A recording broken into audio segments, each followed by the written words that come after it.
Yeah, that's how it works. All right. You don't mind, I'm just going to put it right there in the center. It's got a pretty good range. Well, I'm sure the caption is nose blowing.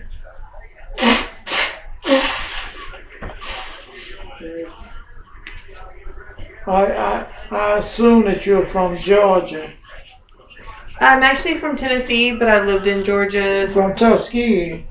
No, Tennessee. Tennessee, oh, okay. I'm from Memphis. I've never been on the ground in Memphis. I've been through Memphis in 1941 on a train headed for Fort Leavenworth, Kansas. Oh, wow. So I take it you were... crossed over the Mississippi River into Arkansas and on up to Kansas. And then my stepfather, this is just a sham call. Got plenty of those. Hello? Hello? Can I speak with Mr. John? Who's calling?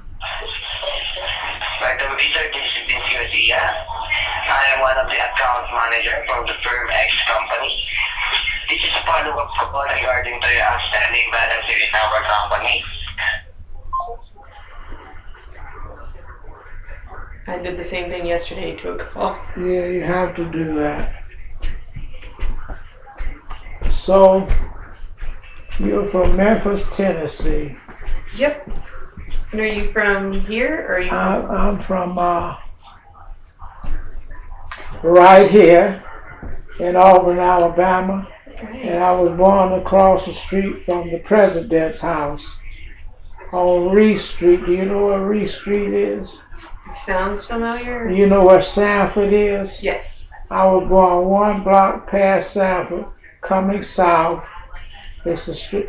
Reese Street go from the president's house. You know where the president's house is.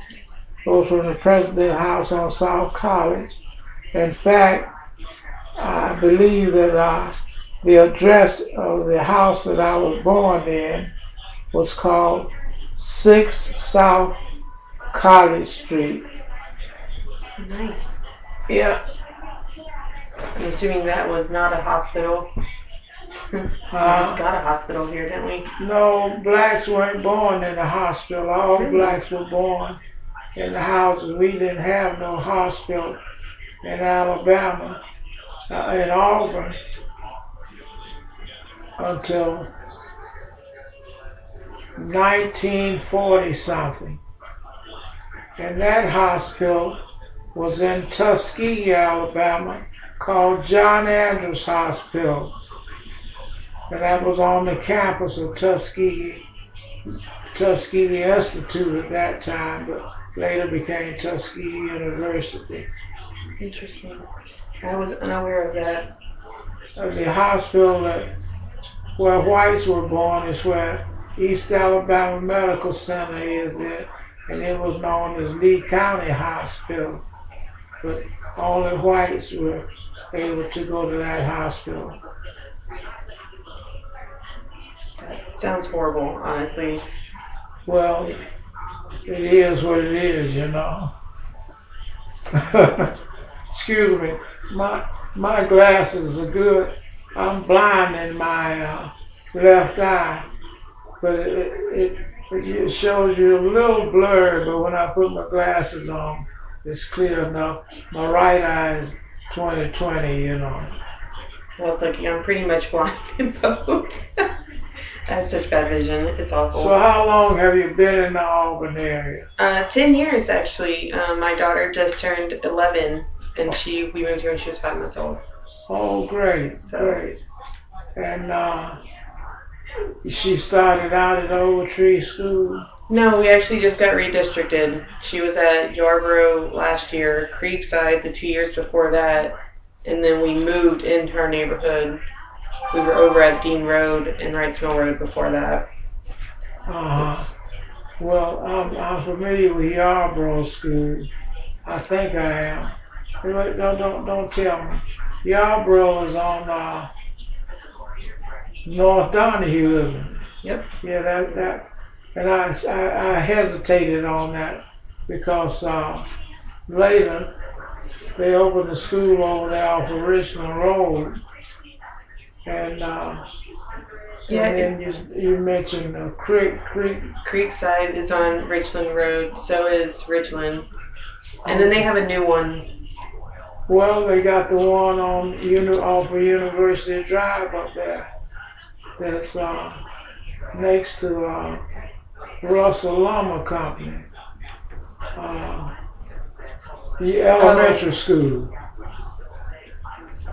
You know when you pass. I know there's the private school. No, it's public. It's Is I'll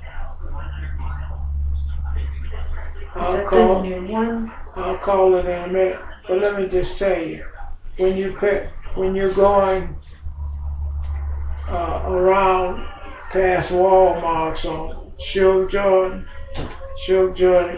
intersects at 147 of what we call North College, and then going on through it becomes University Drive.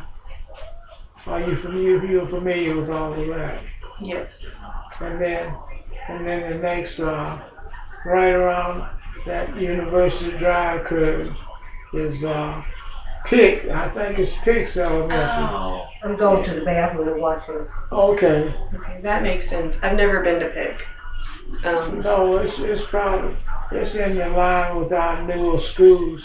Pick came after Yarborough.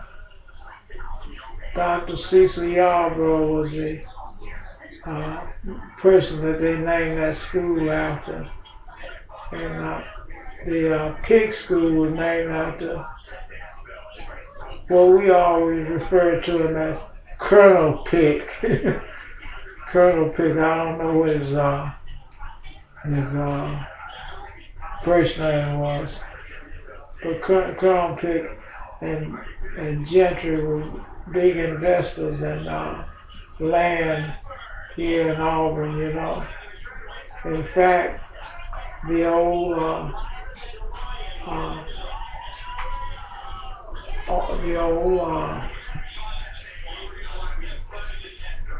depot. You know what a depot is. Yeah. The old depot was bought by Colonel Pick, and it's called. His wife's name was Carrie. So most things will hold his wife's name, like Pick Carrie or something like that.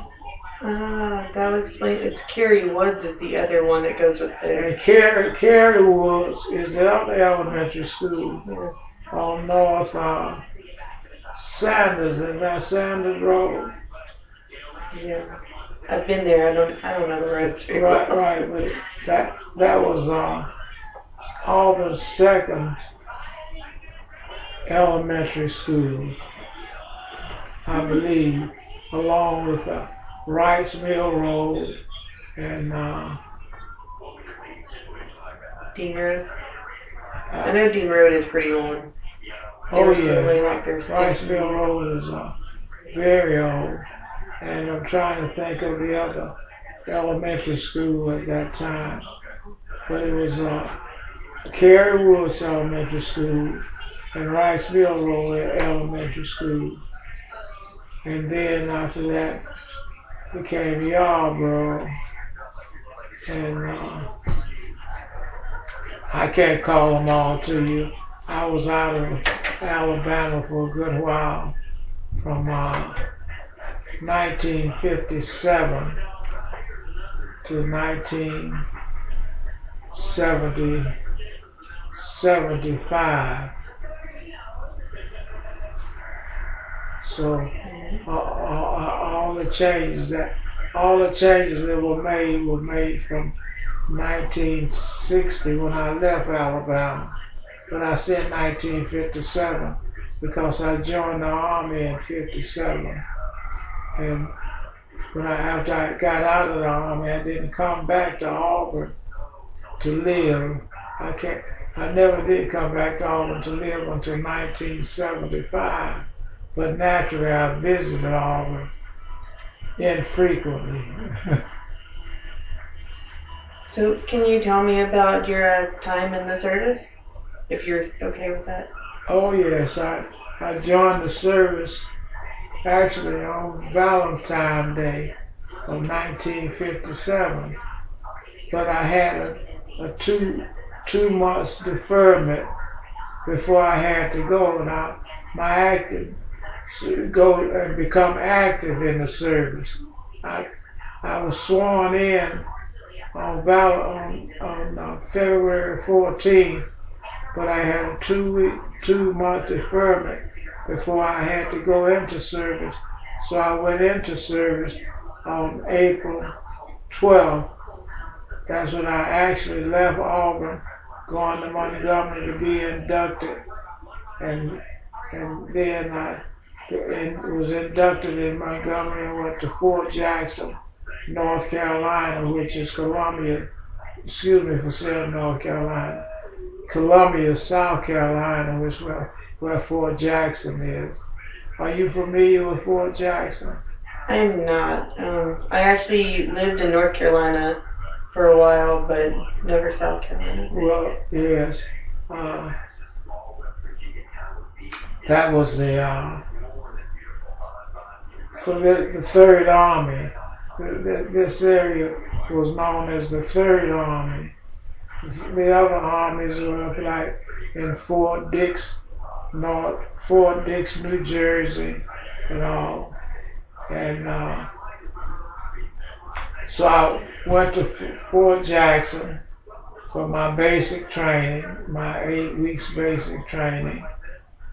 And during that time, I chose to join the 82nd Airborne Division.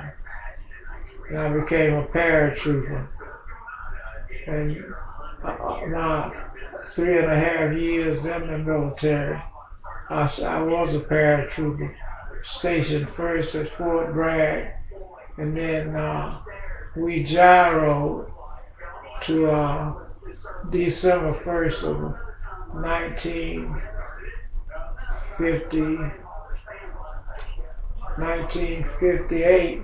We gyroed to I'm saying, you know what gyro is, I right? do not. I was actually about to ask.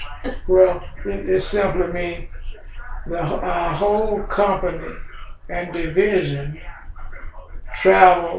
was assigned to travel from Fort Jackson, Fort Bragg. If I keep interchanging those, it's just in there. Fort Bragg to Germany.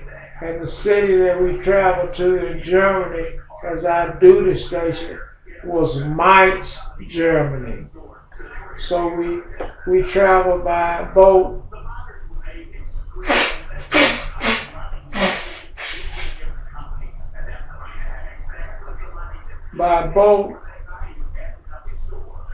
from Wilmington, Wilmington, North Carolina, leaving out from there, and travel all the way from there to it wasn't Heidelberg, I don't think, but that's where we landed at in Germany. But we traveled through the English Channel, and you heard of those places, the cliffs of Dover. Yeah. Yeah. Well, on our way to we traveled up the English Channel, which is where the cliffs of Dover are, into Hamburg. I believe it's Hamburg, not Heidelberg. Hamburg, Germany. That's where we docked. It was an 11-day trip on the water from Wilmington, Delaware to Hamburg, Germany. And we got off the boat on the coldest day they say they had ever had in Germany. And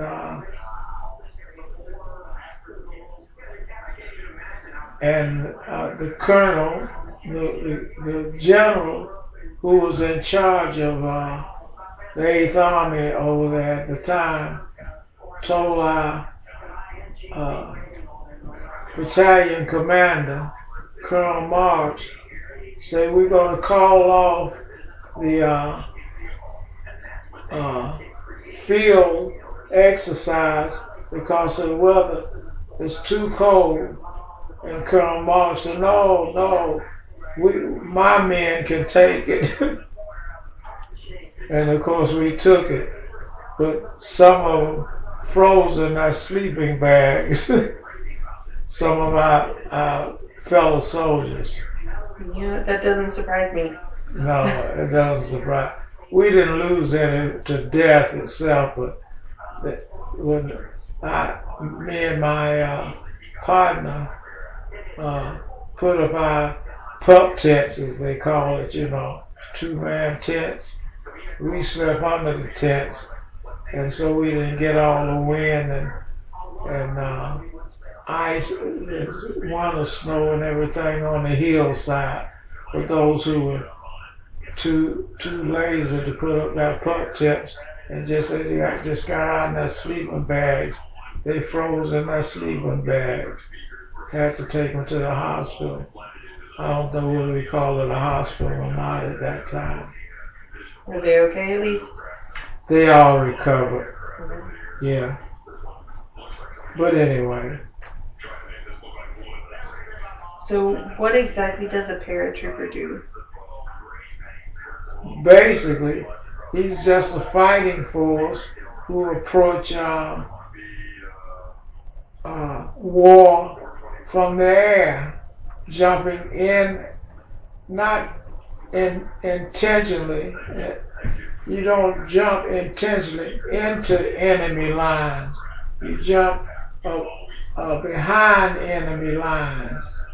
Of course, in some cases, because of the way the military is structured, or enemy lines are structured, the enemy is in those areas, So we lost not during the time that I was in the military, because the Second World War and the Korean War was already over, and my time in service was really peacetime or combat ready time, but I never saw any combat.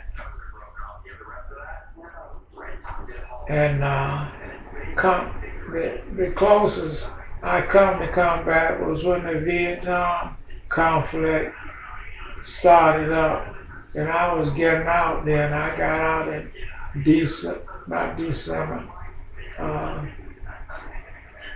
September 8th of 1960. I spent 3.5 years on active duty.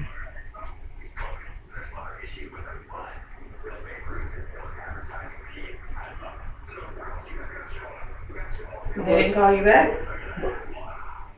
No, it didn't call me back. But I almost re-enlisted 3 months later, because when I got out of the service, there were no job opportunities for me. And I moved to Ohio and got back. I got out on September 8th, got married December the 23rd,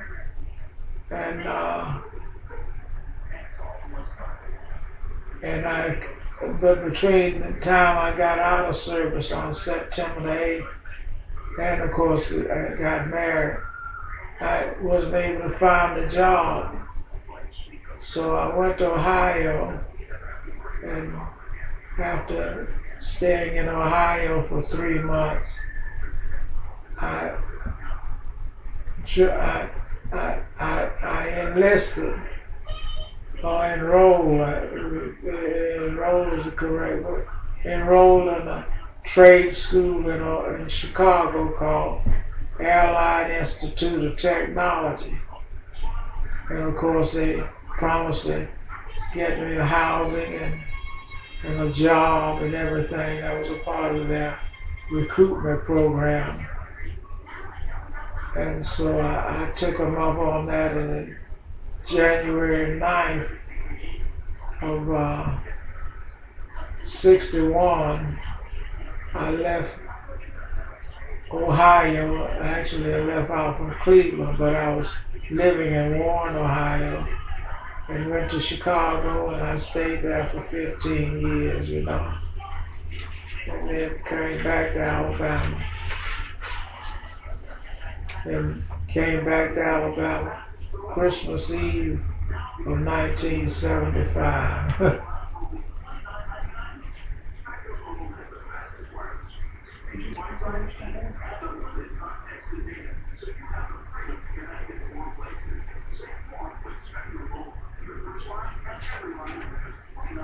So, and you're an NAACP member, right?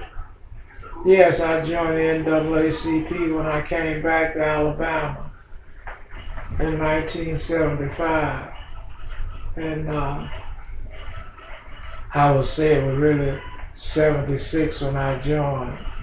Mary Brooks, do you have any information on Mary Brooks? I don't know. Well, Mary Brooks and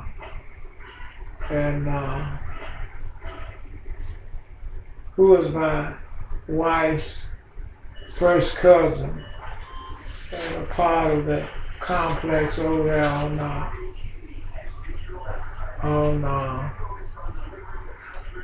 Martin Luther King. You know where Corner Market is over there? Yeah. Okay. Well, you know that area is predominantly black. Yeah. Are you familiar with that? I am, yeah. Uh, I am. I go over to, what's it called, Boykin, every so often for their Zumba. Okay, Boykin, yeah, the Boykin's Community Center, whatever it is now, but later before that it was Boykin's Elementary School. Oh, was it? Uh-huh. That's It was interesting. built as an elementary school. And, but the black community actually started at the edge of Spencer Lumber Company. You know what Spencer Lumber Company is? I don't. Well, you don't really have to. It's a one block off of College, coming down Bragg Avenue toward Donahue Drive. Between Bragg Avenue and Donahue Drive, between College, North College, and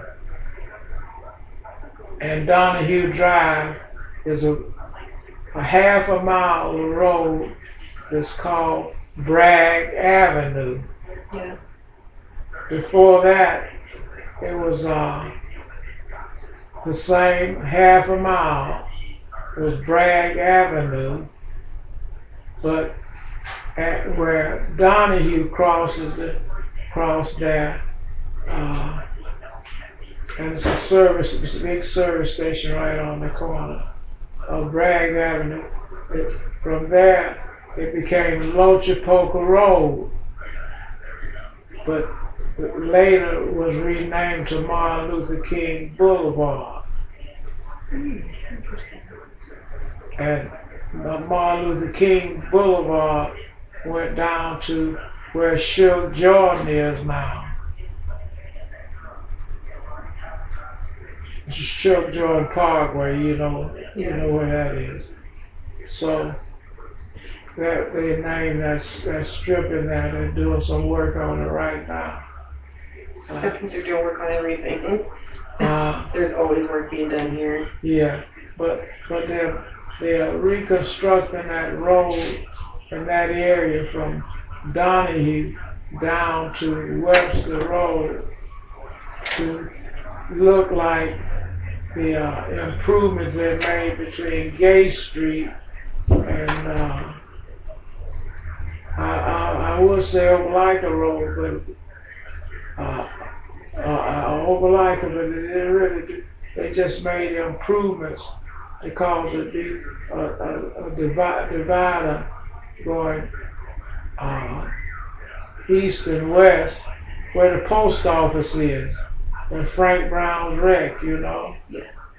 Well, once that was just one road, but they put I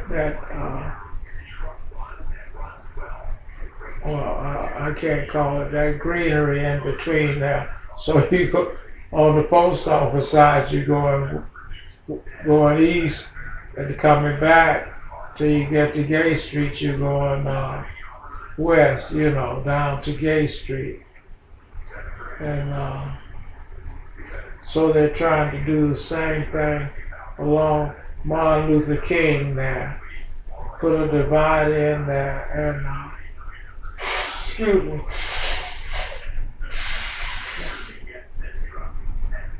My nose run all the time. It just drips. There's nothing in there. There's no real congestion in there. It just run all the time. So I don't use a handkerchief. I got 2 handkerchiefs in my pocket for show, but I use a face cloth because it's more absorbent, Makes sense. Well, anyway. So are they widening? They would have to widen the road on Martin Luther King Jr. then. Right. They're gonna put They gotta stop. They're gonna put a green space in the middle of the road, so the traffic will travel. I don't know how they're gonna do it. Traffic will travel from Webster Road to, but I'm not sure it's gonna have a divider in it, because the last information I got is that between the railroad track and Martin Luther King Highway, it's going to be a bike trail and a walking path, So, walking path would be nice. Well, that's the plan. So it'll be go down as far as Webster Road. Do you know where Webster Road is? I do. I work over by Frank Brown every summer. So I go over that way. Okay. Well, it's going to be buttoned up against the railroad tracks. And I think that they're going to widen Martin Luther King, but it's not going to be a divider, at least not right up to Suge Jordan. It won't be a divider. But probably after Suge Jordan, going west, it will be a divider on that new development there. And I believe they're going to put a school down there, but I think it's going to be a private school. Yeah, isn't that where they're building the new high school? No, it's not going to be a part of the Lee County system. I think it's going to be a part of, what's the private school here in Auburn, Overland? Lee Scott. Lee Scott. I think it's going to be a part of Lee Scott. Okay. I know that the new high school is going somewhere over near Richland and all those. They're putting a new high school over that way. Yeah. Off of Richmond Road. That's what they've been telling us, and they started building something. Of course, the other newer high school is on Sanford. Yeah. Yeah. If they need a second one, because right, that's what I understand. But I didn't know it was going to be over in the Richmond Road here. They got an elementary school over there. They got 2 on Richland, and there's they got 2 more. Elementary schools over there. Yeah, so on Richland Road, there's Richland, then Creekside, and then just over on, I think it's North Donahue, is Yarborough. And I'm pretty sure the new elementary school was built down the road, but I have yet to see it, and I was glad we got redistricted out of that area. So. Well, I haven't traveled. I know that area fairly well, but I haven't traveled more than down to where they put the new tennis court over there. I think that's what it is. Right next to a school. Uh-huh. But beyond that, I only traveled it all that way when it was nothing but bushes, you know. So So I have to ask, you've seen a lot of progress here. Progress, let's say it that way. You've seen a lot of changes in Auburn. How do you feel about it? to be very honest with you, it doesn't bother me. The only thing that I don't see any displacement of the black community. Only within a half a mile of Auburn campus, and that's going down what we call West Glen. Are you familiar with West Glen? Yeah. Okay. From the main changes from Donahue, which was originally Ridge Grove Road.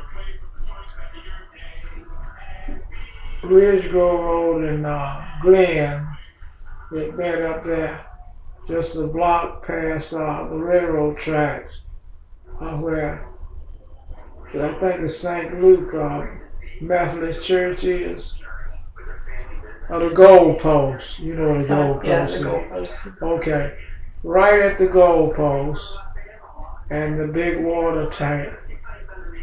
The big water tank was where the black community started, and it went west down to Bird Street, and that's the end of it.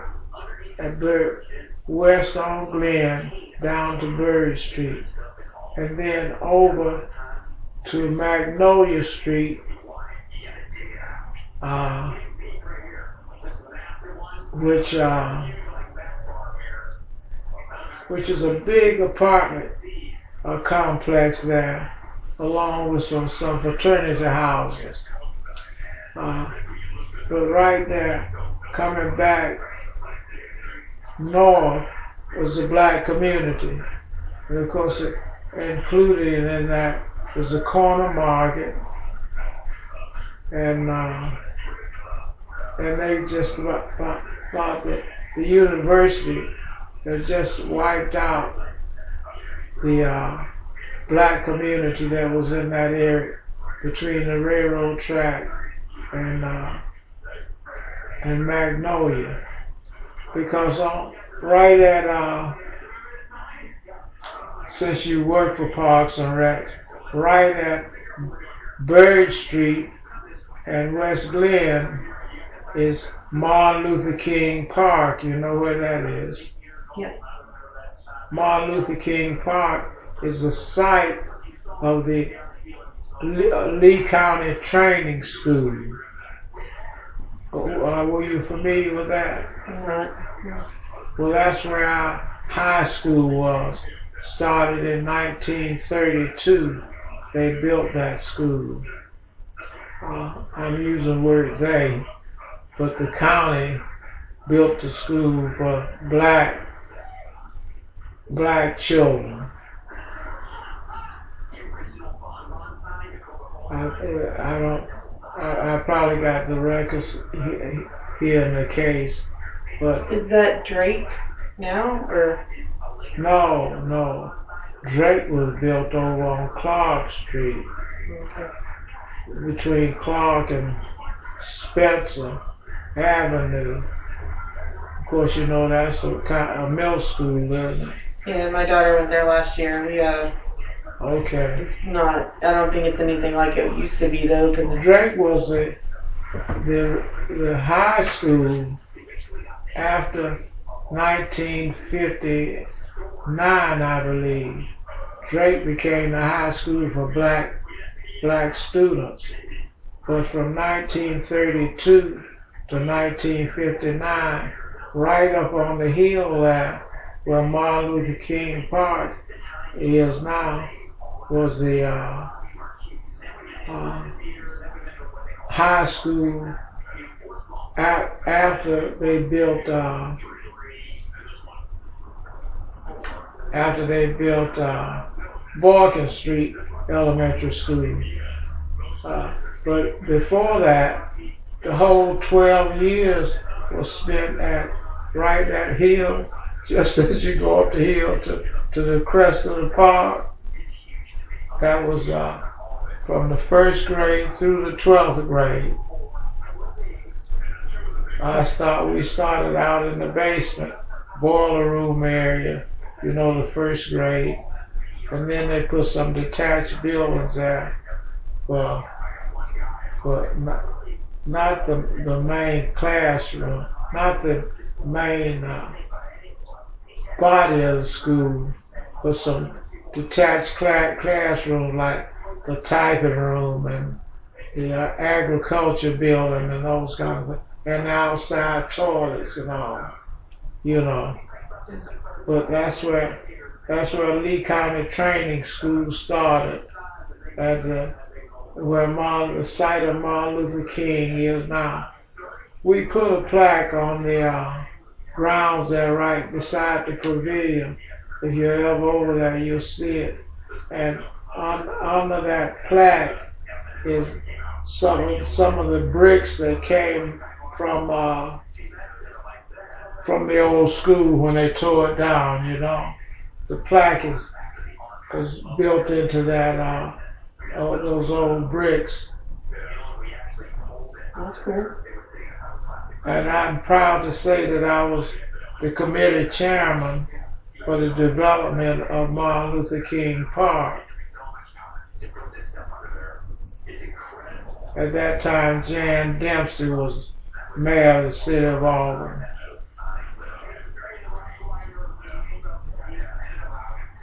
So, is Jan Dempsey male?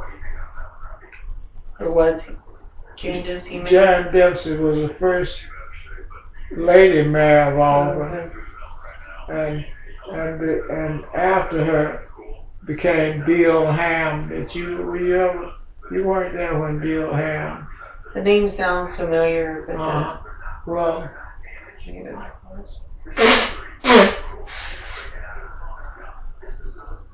before Jan Dempsey was Richard Haygood. All the mayors of Auburn have been white mayors. But Richard Haygood, and after Richard Haygood is an attorney. I don't think he's still living, but it's Haygood and something right there, Summer Hill Road and East Glen Avenue. There's an office there, office complex. Say Haygood and somebody else. But Jan Dempsey took over from him, and was elected after him. And in Alabama, it's a takeover. They just passed it on. There was no blacks ever elected as mayor. Now we did have our first black representative for Ward 1. I mentioned her name early when I said Ernestine Brooks. She lived at the corner of Bird Street and Lochapoka Road, but she was the first black person elected to serve as a what do you call it? Ward leader, community leader. Councilman? Yeah, city council person. Yeah. And the second person that served in that capacity, they jointly served, was Lindbergh Jackson. They didn't jointly serve initially, but it was Ward 1 and Ward 2, Now that section started at Donahue, really started at Fraser Street over there. A block before you get to Donahue coming off of College Street, and then going down to Drake, and coming back, and it was divided into two, Ward 1 and Ward 2, and then Bergen was Ward 2, and Ernestine, if I refer to her as Ernestine, is because that's how I know. But her name is Mary Brooks. And if you go to Boykin Street, you've been over to Boykin Street. Yeah, a few times. We refer to it as not Boykin Street itself, but Boykin Street where they circle around by the school, you know where the white church is at? Yeah. Well, when you're coming down 14 being Martin Luther King Drive, you turn right there at the white church, and then the Rose and Mary Brooks Drive. And it goes right in front of Boykin Street Center, over to Boykin Street. And at Boykin Street, which run north and south, it changes, just as you get there, it changes over to Slaughter Street. And that's at the edge of the projects there. They call it something else now, they don't call it projects. But that was the first projects built in Auburn and opened up in 1952.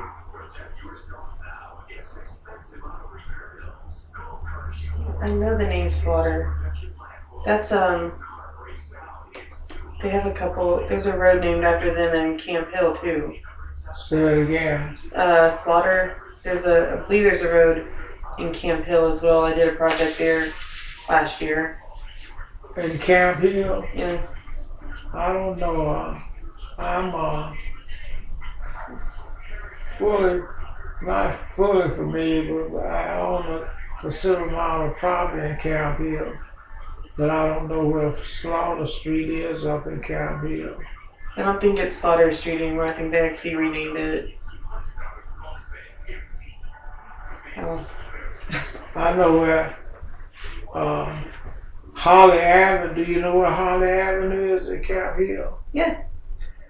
Okay. Yeah. Frank Holly lives down there. Yeah, Frank Holly. Well, I own the property on Holly Avenue. Don't let me say it. I'm saying it wrong now. I own the property on the corner of Holly Avenue and Main Street. One of the buildings? Huh? Is it one of the buildings? Yes, I own the building right on the corner. It's listed as 354 Holly Avenue.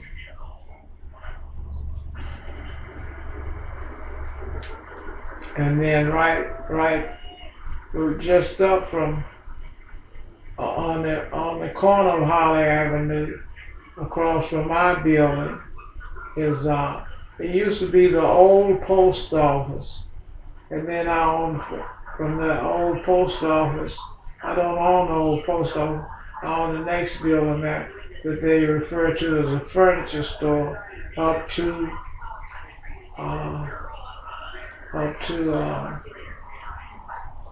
I can call the name as soon as it comes to my mind.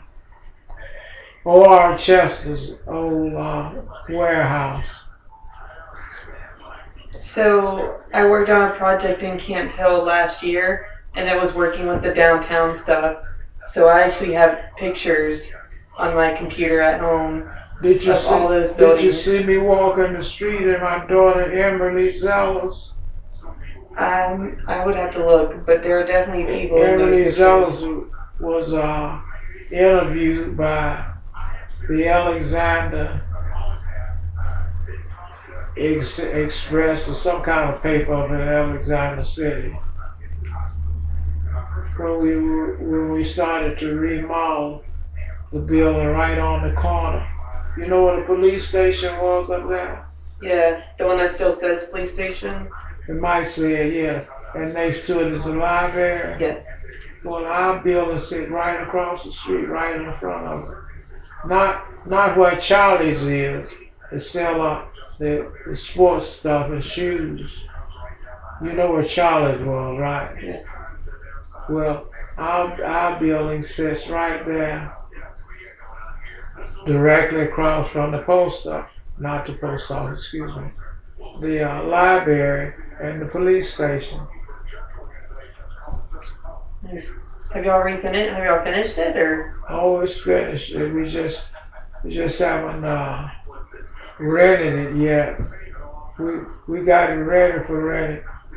My granddaughter, who don't live here in Alabama, of course I gave her the building, and she wished to open up a beauty salon there for a number of beauticians, you know, each one having their own room, their own space, own shop. But it didn't work out, so we're repurposing the building now, hopefully to get in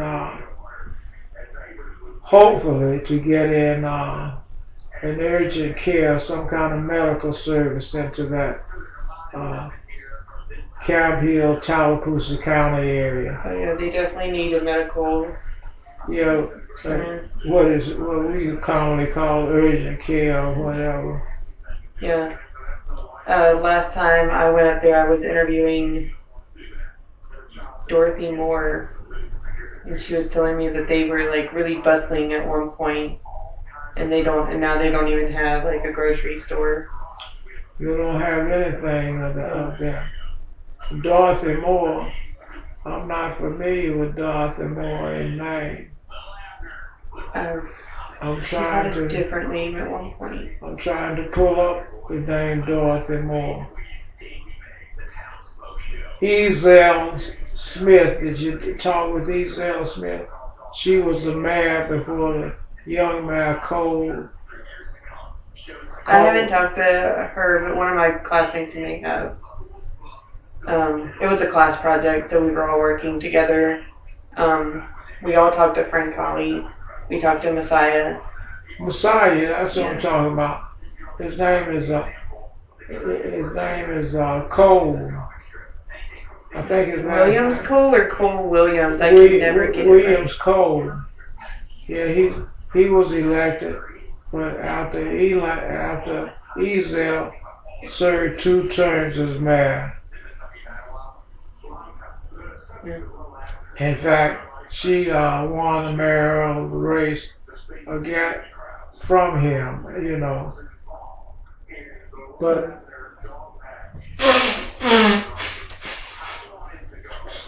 excuse me again, I probably will constantly blow this dripping nose. But anyway,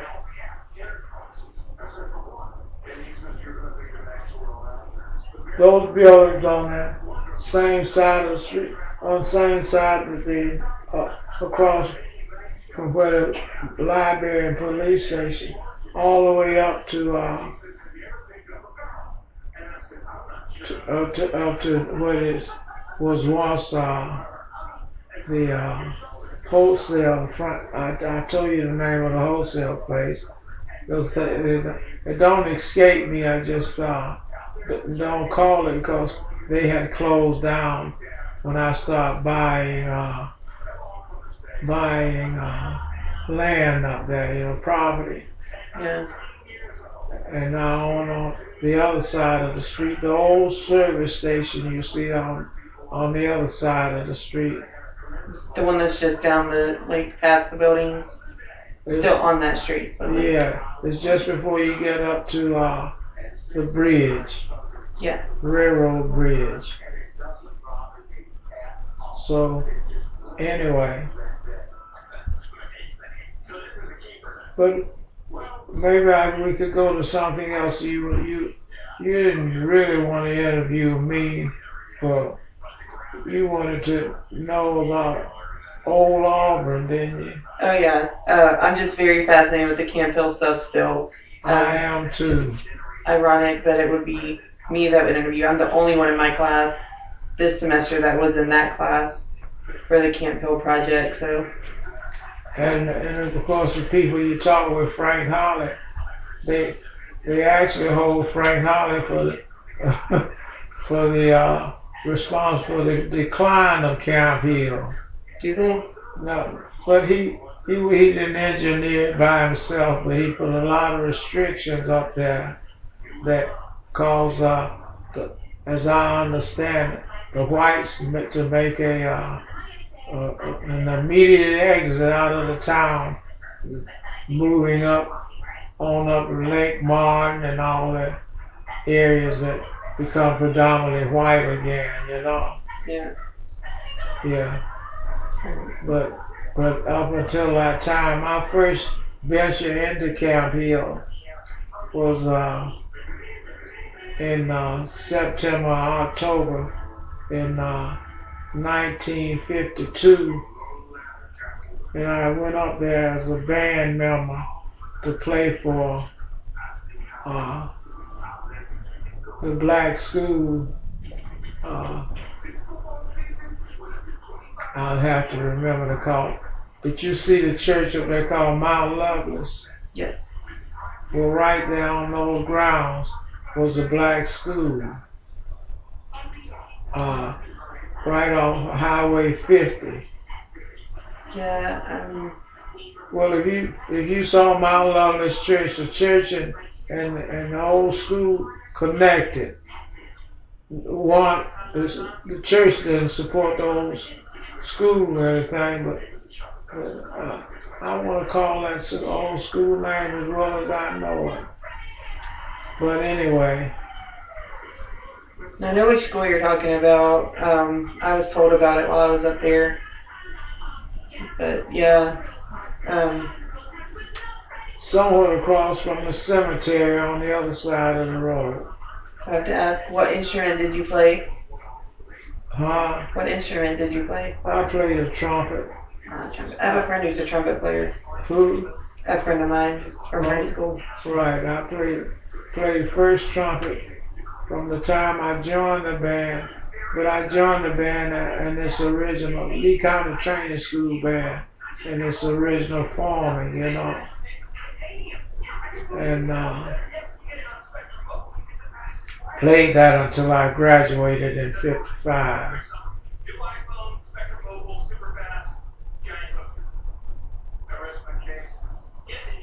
And the town started right there where we're talking about, where the police station is, the old police station, and the library, and where my building is. The town started right there, and that's where we started marching up to across the railroad tracks, on the railroad track bridge, and then down to where Mount Lovelace Church is. And Bell, that's the name of that school. Edward Bell, that's the name of it. That was the whole school system up there. Edward Bell High School, it was called. And it was just adjacent to Mount Lovelace Church there, facing on Highway 50. Sometime I guess they call that Lafayette Highway. Yeah. But Highway 50 going into Lafayette, you know, into Chambers County. He's changing.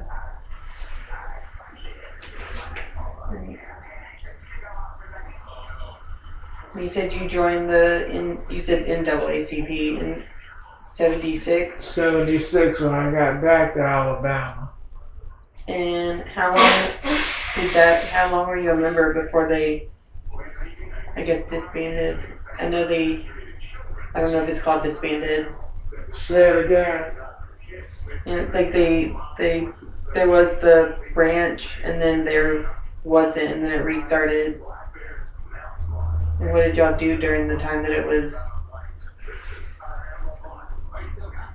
Actually, I was a member of the NAACP, and I remember Ann now when I say Ann Higgins, We didn't pronounce it Ann Hegan.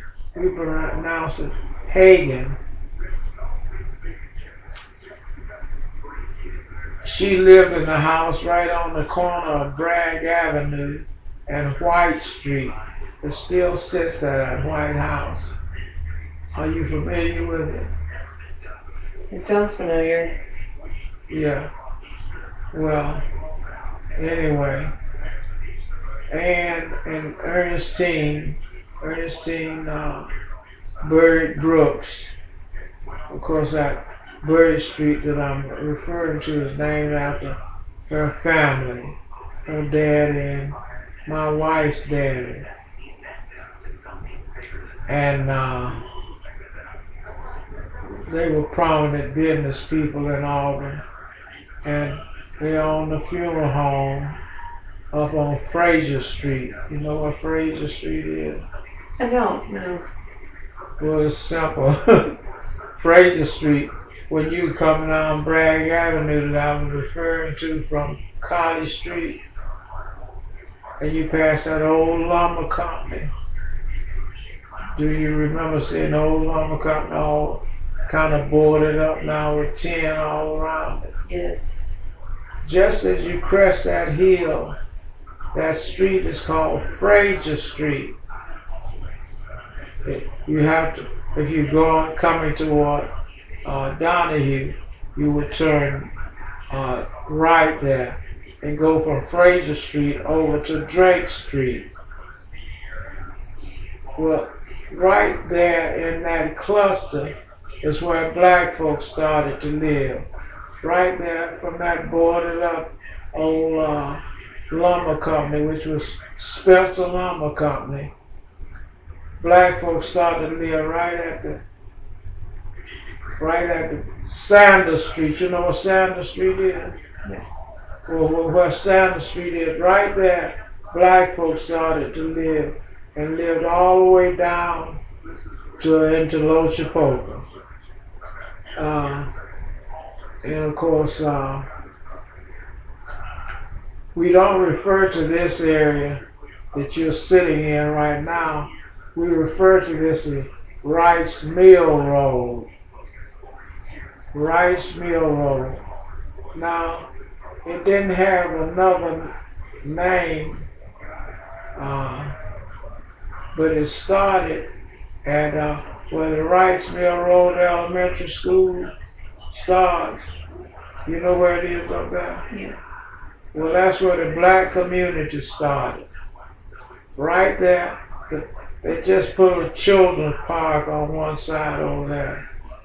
Well, that's where the black community started, right there, and come all the way down to what we refer to as around the mountain. That's Wright's Mountain. They go on past Chihuahua Park. In fact, Chihuahua Park is a part of Wright's Mountain to a certain extent. But it's a mountain down there. Have you heard of it? I have not, no. Okay. Well, have you heard of the rock quarry down there? You don't I've have heard to. of it. I don't know where it is. Yeah, you don't have to. But you know where Shell Tuma Parkway is, don't you? Yes, I live down that way. Okay. Well, Shell Tuma Park butts into Chihuahua Park. You know, coming off Shell Tuma Parkway, all the way over to Wright's Mill Road is that whole area from where I was telling you from where the Wright's Mill Road Elementary School is, down to Chihuahua Park was black families,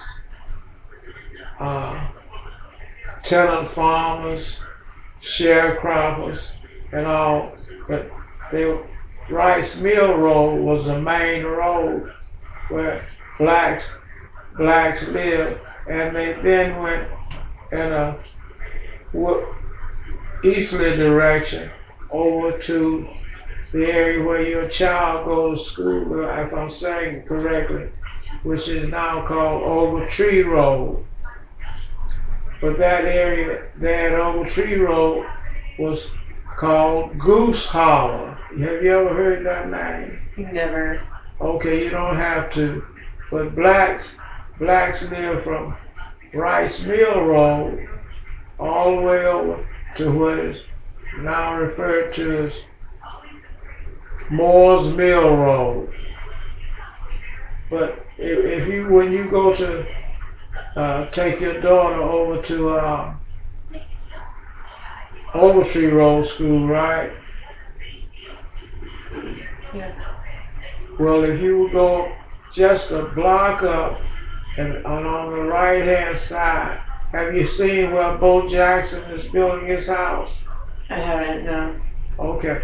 Well, where you turn in to go to Ogletree Road School, if you go up just a block on the right will be on the right hand side, you'll see an old farmhouse, and it's just two black families still living in that on that side of the road.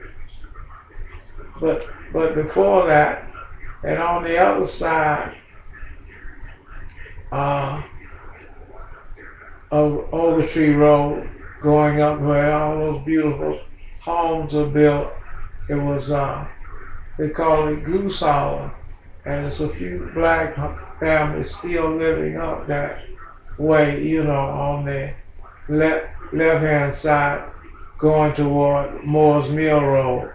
You can tell by the size of the houses, and I say that to say that enclosed around them is where the white families come in and build nice structures and all, you know, doctors and lawyers and all. So The rich people. right, you can call them rich, and I say you can call them rich, but they were landowners and the doctors and the people that own the building, the automobile builders. And we had one black family that moved in there into the white family's building. I want to call the name of the white family that lived, and was Dr. Williams. He was a black doctor that bought the house. It sits right long ways back off the road. Nice brick house. Sits a half a mile or a quarter of a mile back off the road and face on the road like that. Dyer's Chevrolet, Dyer's Motors. Mr. Dyer's house, Dr. Williams and his wife, they were both doctors. Dr. Williams was a cardiologist, and he bought Dyer's house there, and you go up a little further, and you could tell, you would almost say, I just hit the black community, because they're just little structures along the left-hand side of the road, you know. On the other side, they put some nice houses over there, plus some condominium style houses before you get to Moore's Mill Road, or the shopping center there, Moore's Mill and Hamilton Road, you know. Yeah. In fact, blacks lived on around that. When you go up Hamilton Road, you'll see just one or two structures still in there. But like I said, that whole area has been absorbed by the white community, you know. And not just recently, it's been that way for the last 20 years or more, 20 or 25 years. You really have to excuse me, because I told you my nose. Oh, you're fine. My nose just dripped, and I don't take anything to stop it. No, you're good. I understand that. I have allergies to pretty much everything outside, so yeah. So what do you think caused all the white families to like move out there? Just they're just like, oh, look at this land. Well, the black families just live there, and some of them later owned the land when the white folks sold it to them. And I was telling you, right across the street from the school there, Old Tree School, all of that land, 247 acres, belonged to a gentleman named Eli Harris. And Eli Harris' grandson lives 2 doors up from where I am right now, where I'm sitting here on the other side of the road. If you notice, right across from me is a block house or a white house that my son is remodeling. Well, 2 doors up from that, Theola Harris, and he grew up on that land down there, just across from Ogletree Road. And that's why I was telling you that next to that, the Finleys live. And the lady that lives there now works at the corner market. Her name is Clara Finley. Their house is still standing. And then next to that is Bo Jackson is building him one of them massive structures. So when you go down, take your daughter to school, drive up a block or so on the other side of the road, you'll see Bo Jackson's big house there. I don't know where he's living in it now, but that's also the area where the Auburn water system is. I think it's called Lake Wilmore, but that's where the water plant is. Yeah, they're starting to build it's a Lake Wilmore community center, kind of like the Sportsplex, but out by Ogletree Elementary. You say that we're doing that? You mean making some improvement? They're building a whole new a community center basically out there. That's supposed to be like a Sportsplex. Okay. Or at least that's what the pictures look like. I'm semi-familiar with the improvement that the city of Auburn is making out that way, but before that was, as I told you, Mr. Eli Harris had 247 acres that left his family well off, but Eli Harris was well off anyway. He and his brother, Rich Harris, to give you a little glimpse of it, when you come around Rice Mill Road, from the Rice Mill Road school there, on the considering the Rice Mill Road school, and it's sitting on this side. Well, you come around the curve to meet University Drive. All on that side belong to Rich Harris. Oh wow! All of that. That's just a big pasture there, all the way through to where Rice Mill Road and University Drive cross going over the expressway, going over I-85. Rich Harris owned all of that land in there, all the way down to Southview Drive. It's a lot of land. It's a lot of land. I used to cross this pasture when I walked from Summerhill. Now Summerhill is where Summerhill is where more or less it starts at. It starts at Byron's barbecue place. You know where that is? Yeah. Yeah. Well, that area right there, where Drake and Overliker Road tend to cross, was called Summerhill. And Summerhill starts there, but I haven't lost my train of thought, but I wanted to tell you something about it. From there, all the way up to Dean Road, and actually on beyond that where AutoZone is and the other O'Reilly's is, and then the road slants off saying Dempsey Drive. You might not be following me exactly. I know, I actually lived over in that same area, so. Yeah, you lived up there on Overliker Road there? Magnolia, but we used to travel like over there all the time because that's where everything is. Yeah, well, what's that steakhouse name up there? The Byron's? No, the one that's further up past Byron. So it's a purple steakhouse. It'd be full all the time.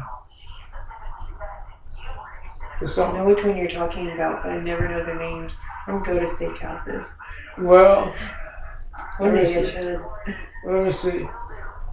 You know where Napa is? Napa automobile place is up there? Yeah, I know where A Napa is. Yeah. No, Napa is sell automobile parts. Yeah. You know what that is? Well, all of that, all the way up to University Drive, belong to black folks. It belonged to the Frasers.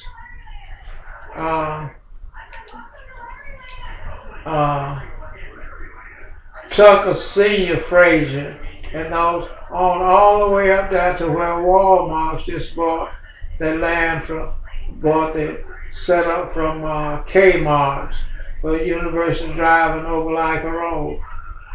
Well, before you get to that, all the way from I would say Ross Street, and that's where the post office set, all the way up to that area were all black folks. It was try to put my finger on the Harper family. That house is still standing right there at Pitt Street, but they don't live on Pitt Street. They live on Overliker Road, but it's right across the street from their house is Pitt Street, and they just put a service station there maybe 5 or 6 years ago. It was once before a Phillips service station sitting there, and then you go on down the hill. They had a club called Touchdowns and the bowling alley. Do you remember the bowling alley over there? The one that's still there? It's still there. All of that would belong to black folks, all the way through to University Drive. And it was the Frasers, Tucker Fraser, Susanna Fraser, and then that is exactly where the bowling alley is sitting. It belonged to the Torrances, and it was later bought out from the Torrances, and they put a trailer park up there, I think, called Holiday Trailer Park. But right behind that, the front is there, that what I'm talking about, the Torrances on and all. Behind that, a black man named Britton Drake owned, and he owned all of that, all the way through Dean Road up to University Drive. But his house is still sitting there up on University Drive and Dean Road. When you look up there, you see that old farmhouse. Can you think that you see an old farmhouse sitting up there? Leave off of Opelika Road and come on up Dean Road to University Drive, and where they intersect there.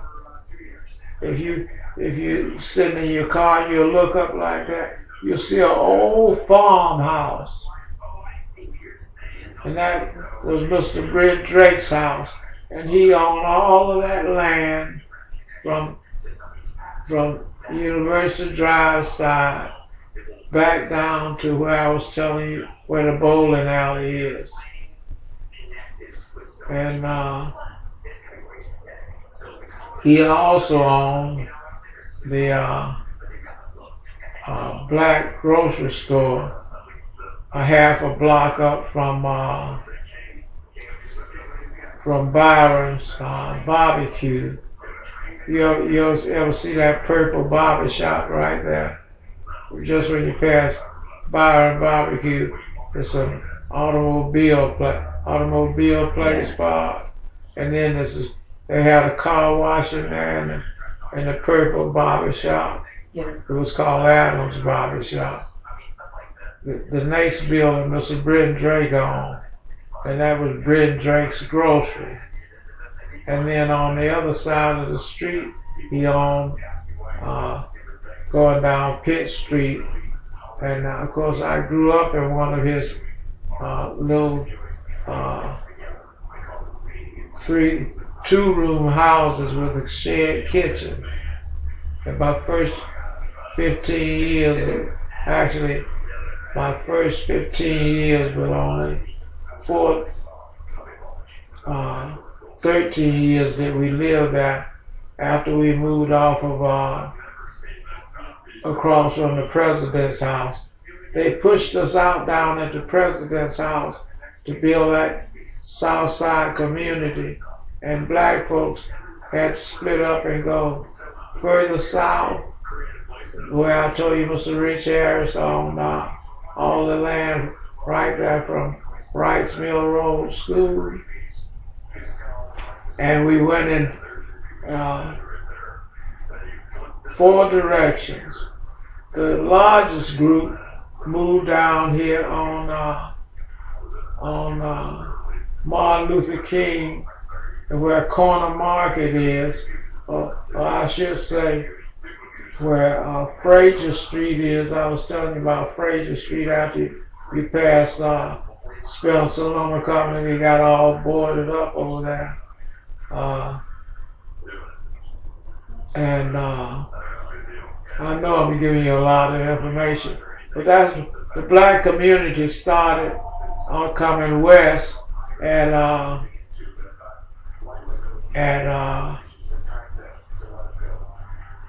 what did I tell you the name of that place is? Right there where the water tower is. Let's not skipping my mind. I just can't call it right now. I had a business right there. Glenn something.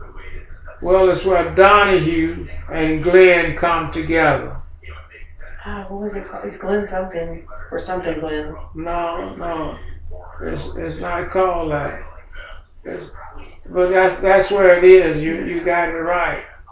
Where Glenn and Donahue come together. Right in that corner there is a little grocery, little shopping center there. Oh, the goalpost? Goalpost. That's what I'm saying.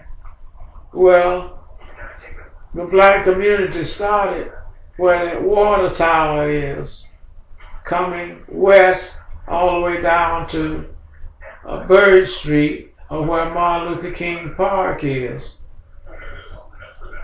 And then it went north, going all the way through where Borkin Street was running parallel with it, but Drake Street from what we call Gay Street now, North Gay Street. The black community enveloped all of that until Carrie Picknell started to develop a white community in that. It's called Carrie Woods. Are you familiar with Carrie Woods? I am. Well, but blacks lived all in there, dispersed all in there. And if you go north in a northerly direction on Gay Street, on both sides of Gay Street, blacks live, but they only live down to down to College Street, and you'll see some of the old houses that blacks lived in, all that, but you won't see them anymore because they done built all those apartments with students and all, student housing. So many student housing. Yeah, but it ran all the way up to Shelton Mill Road, between College and Gay Street, and all the way up to Shelton Mill Road, were black families clustered in there. And then going through the path over to the edge of Ross Street and Martin Street, the black families lived from there all the way up to what is now Dean Road, and it was a few white families interspersed between that, but they were right on the face of Opelika Road, and what is over there now is Walden Homes, I believe. I think it's called Walden Homes, and the Auburn Tire Company right across the street. Auburn Tire right across the street from Byron's Barbecue. Yeah, that sounds about right. Yeah. Well, whites live on that from there, starting down at Gay Street where Frank Brown's wreck is. And Frank Brown wreck is housed on the first white high school in Auburn. That was it. White high schools right there at Frank Brown wreck. It later became, I think it was named Sanford High School then. But the Sanford part of that being named Sanford High School, even though the high school was on Sanford Street, so Sanford and Rice Mill Road, was because the governor of Alabama was named Sanford. You're familiar with that, right? Yes. Because, that's where Sanford Hall was named. And the Sanfords owned all of that area over there. They just owned it all the way down to, except for Mr. Rich Harris, where they were able to buy in there from the Sanfords, on all the way to Chihuahua Park. And but the Sanfords, the Zellars, the Hugleys, these were plantation owners that all owned the land, and blacks were more or less sharecroppers or tenant farmers and all. They owned a little patch in that, like I was telling you about Mr. Eli Harris on right.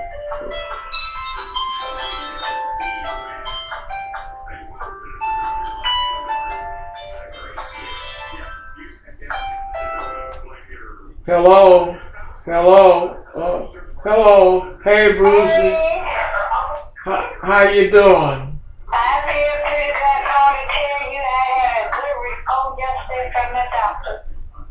Right, you told me that when I called you yesterday evening. Yes, I jumped for joy. Well, I'm glad to hear it. Right now, I'm in the middle of session. I'll give you a call back later on.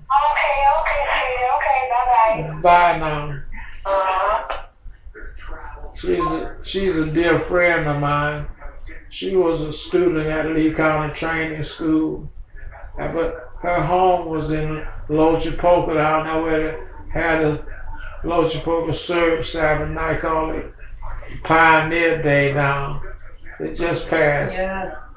We didn't get a chance to go. My kids would not wake up. We Yeah. always go. Well, I was one of the first attendants down there at that, we call it Surge Sabbath, when it opened up, right at the railroad tracks there in downtown Lochapoka. I was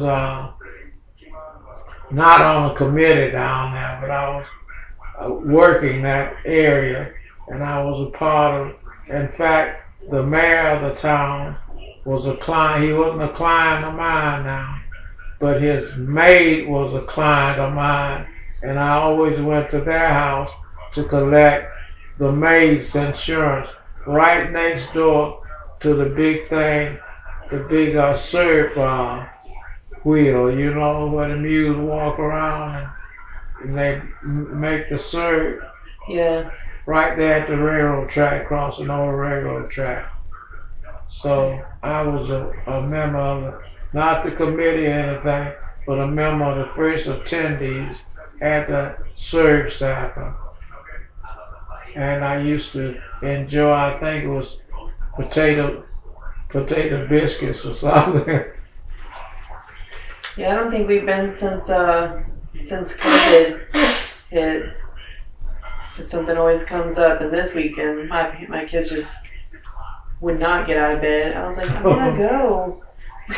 Well, they tell me it was overloaded down there. How was it? In fact, that lady that I was talking to, she was born and raised in Lochapoka, and right at the edge of where Lochapoka and Notasulga meets, you know, where the cities changed from Lochapoka to Notasulga, still in Lee County, but she grew up in that rural section and went to what has become the schools that the Sears man. He was a Jewish person. Rosenwald. Have you heard of the Rosenwald School? I have. Have you been to one? I have not. I've only been able to see pictures. Actually, my professor is one of the leads on the Rosenwald School project. Okay. And well, that Rosenwald School starts at the end, at the division of Highway 14 going into Tallahassee. Of course, they had them in Tallahassee. They had the Rosenwald School in Lochapoka just before you get to Highway 81, and then going down Highway 81 just about less than a mile. It's a big church on the side of the hill. I'll have to call the names, but they got the Rosenwald School where the Tuskegee syphilis study people live. You heard of that? Tuskegee is the syphilis study. I have, yeah. You haven't? I have. Okay, you have. It's just disturbing. Right. Well, anyway, the school, the old building, the 3-room schoolhouse still stands, but they put a sign there, you know. But that's and coming back up 14 into Lochapoka, because that's really in Notasulga. But coming back up, they had another small school at the railroad crossing at what is now Highway 188 and Lochapoka Road. They got a church in the corner there called St. Luke Church. And I was saying that to say Miss Brewster started out in that school. And in those days, the school only went to sixth grade, the rural school. And then you had to go to a major school, which was Lee County Training School. They were bused into Lee County Training School. Initially, they weren't bused in. They the kids had to walk those 7 miles to the school at Lee County Training School before we got the buses. Or families had to share rides, That like if a family down there could get a car, they would have like a carpool, but they would drive 6 of them up to the school and run back and get 6 more and drive them to that Lee County Training School at Bird Street and West Glen, where I told you the old Lee County Training School set. But they would have to go to those Rosenwald schools for the first 6 years and then transfer up to Lee County Training School. Miss Brewster was one of the ladies that I was talking to. She's 90 years old now. Had a birthday, I think she had a birthday in April or May, the 14th of May, I think, that she made 90 years old. But anyway.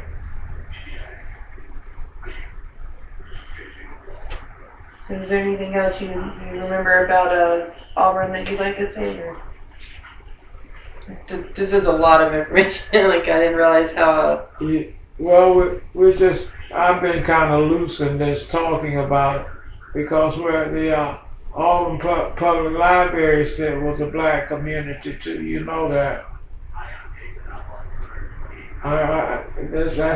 That's Dean Road Elementary School. Yeah. Well, that was a black community where the library sit over there. That library area belonged to a gentleman named Glennie Rudd. That area there, and after that, after Mr. Rudd was a reasonably prosperous man. He was a carpenter, and I would say that he was a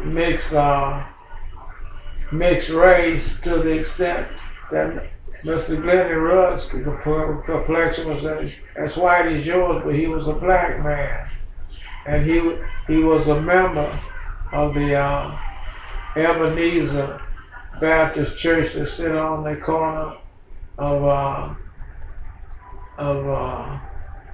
which is Thatch now and D-Bar Labor. Oh yeah. The Unitarian Church. Okay, Mr. Brent Drake, the man that I was telling you about, on all of that land up from where Byron's Barbecue, where all the way up to University Drive, but he on back over in there, which now is called Shelter Mill area. He was one of the original builders of that church, that big wooden church there. That was the first Ebenezer church in Auburn. And then later on, they constructed one on Pitt Street, which became the church that all people attend now, Ebenezer Baptist Church, But I can't.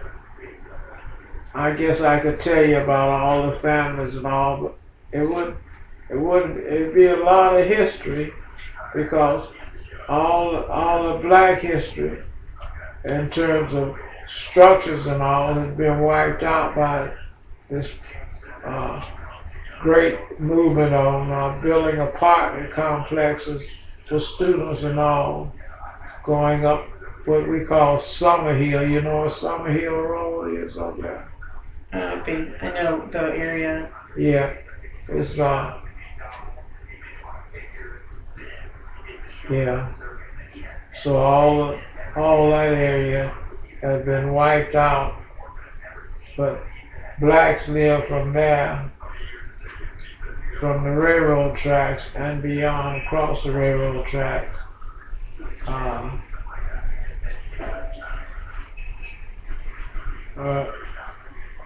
In thinking about it, it doesn't sadden me, but it just says that all the spots.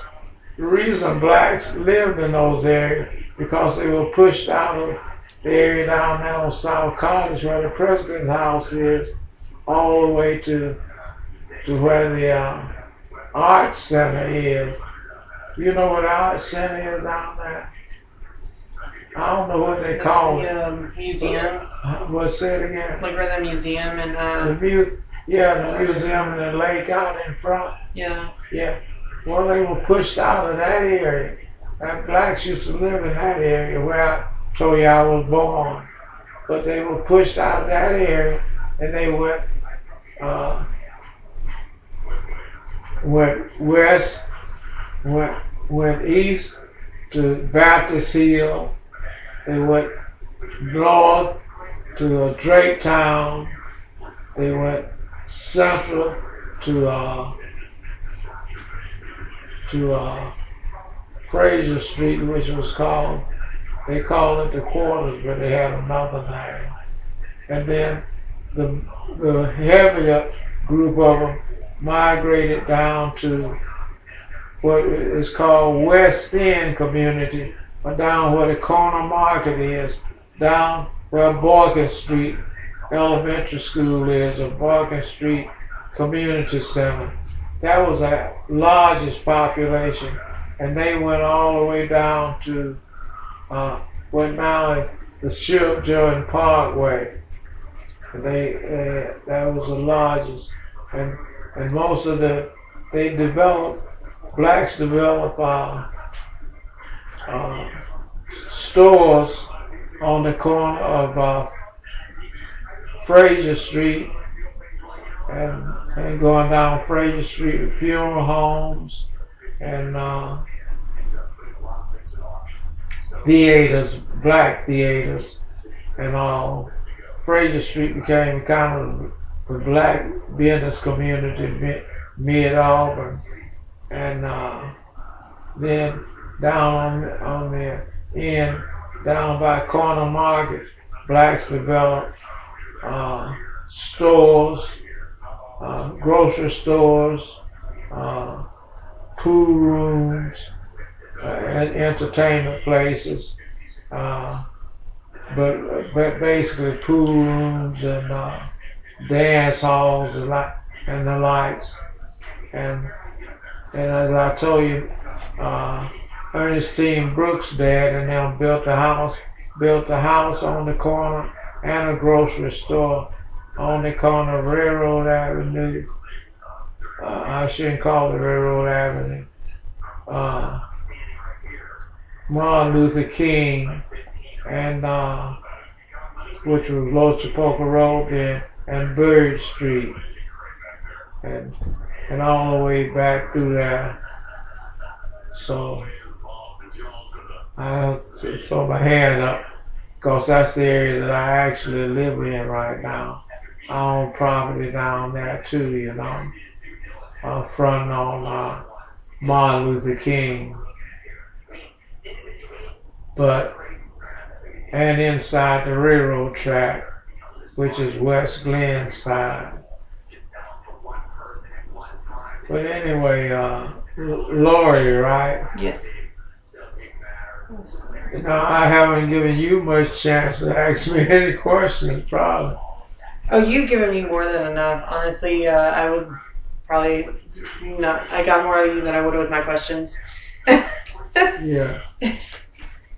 But there were some strongholds where blacks had established businesses, and they were reasonably successful business. The Foster's Grocery, the Birds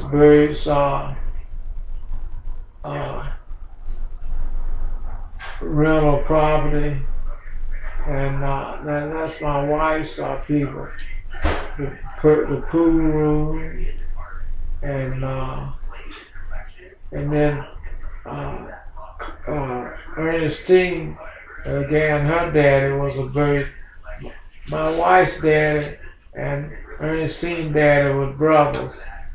John Bird and Silas Bird were brothers. And then a little deeper in there, going on down to Sam Harris Park. You know what Sam Harris Park is? I don't off the top of my head. Okay. When you go up to where Corner Market is and turn and go down Foster Street, you just drive all the way to the end of Foster Street. It's Sam Harris Park. It's just before you get into the Ridgecrest Project area. You know what Ridgecrest Project is? Sounds familiar. Yeah, it's where the black cemetery is over there. They call it Rose Hill or something. But right in that, where Foster Street and Bedell Street meet, is Sam Harris Park. Sam Harris was about the third black that was on the Auburn City Council, you know, and they named that park after him. Before you get to that, you get to Zellars Avenue, and that area over there where the dog shelters are. What do they call them? Animal shelters. The Humane Societies? Say it again. The Humane Society? Humane Society, yeah. Well, blacks own all of that also. On the hillside of I'm going to call it in a minute. The hillside of Sugar Jordan. Blacks own all of that. Right up to the bridge, right up to Sugar Jordan Parkway, the overpass. All of that from Donahue Drive, which was originally called Ridge Grove Road, from coming south. The blacks were strong and they had the land and the businesses, you know. Some of them had the little businesses in the front of their house where they sold just some small items like oatmeal cakes and moon pies and that kind of stuff, drinks in the front of their houses, and others had businesses along Highway 14. The Fosters had Foster's Grocery, Vans, Lounge, Stubbs, Cab Station, and just all the way up to Donahue and Ella White's Tasty Shop, Buddy Menifee's Boolery shoe shop, and it just and right on the other side of the railroad track, Sis Bedell just on the other side of the railroad track, what they call Railroad Avenue now. The Bedells on all of that property. And I don't know what Mrs. Bedell's name was. When somebody called it, I knew it. But she owned the store there and the property and the kind of entertainment hall, you know, where you could rent it and have dances and stuff like that. I have Deborah Bedell on my list here. So what is it? Deborah? Deborah. That might be Miss Sis' name. We just always call her Sis Bedell. And she was right across the street from Drake, not Drake, but Molden Projects. And Moon Project started at Boykin Street and went down to, it really didn't go down to Foster Street, but it went halfway down to about where the corner market is, a little before you get to the corner market.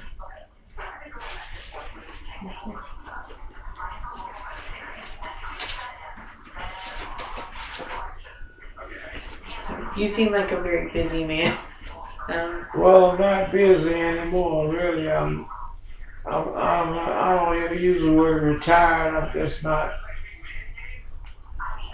actively involved. I've almost been the president of all the social organizations and in Auburn. I'll say, I won't say Lee County. I've been involved in all of in Lee County one way or the other, you know. But along with the NAACP and Alabama New South Coalition, Rice Mill Road Reunion Committee, and I own the businesses along Lochapoka Road there, what now we currently call Martin Luther King.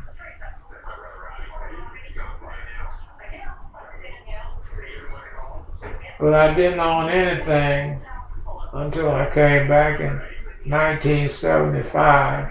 After living in Chicago for 15 years, I learned something about what could happen in Auburn, you know. And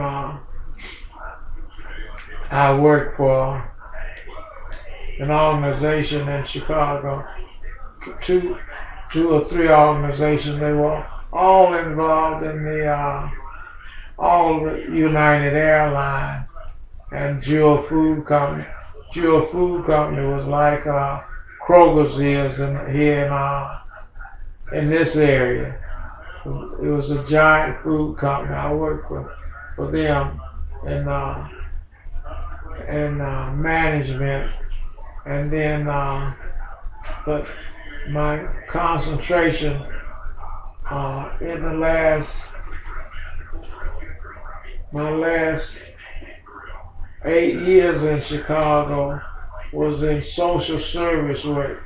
I worked for a program called Jobs Now Project, Woodlawn Community Organization, and of course I worked in community development, and that had to do with upgrading the black children who were either thrown out of school, who were out of school, not non-graduates, and helping them get jobs. And the major companies in Chicago, I'll name one or two. Sears was one.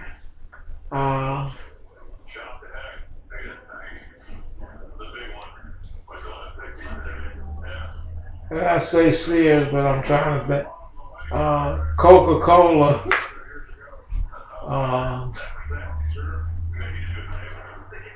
Sherwin Williams Paint Company, International Harvester, Caterpillar. But my job was to develop jobs for the children, the young adults who were considered dropouts and unemployable, you know. And in the Woodlawn community, that was just developing it. The same people almost merged, you know, across the black stretch there. But in Woodlawn, it was there to improve the housing and the relationship with the white business people who had moved into, who had developed that area. Into employing blacks in that, because at one time the whites owned that area. They didn't employ whites. The whites would come in and work. But later, Richard Fuller and a lot of blacks, millionaires, started to buy up the property as white folks flee to the suburbs, you know.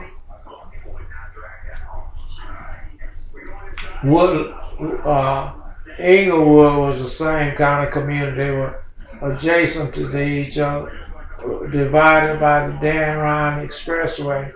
But on one side was the Woodlawn community, and on the other side of the expressway was the Inglewood community.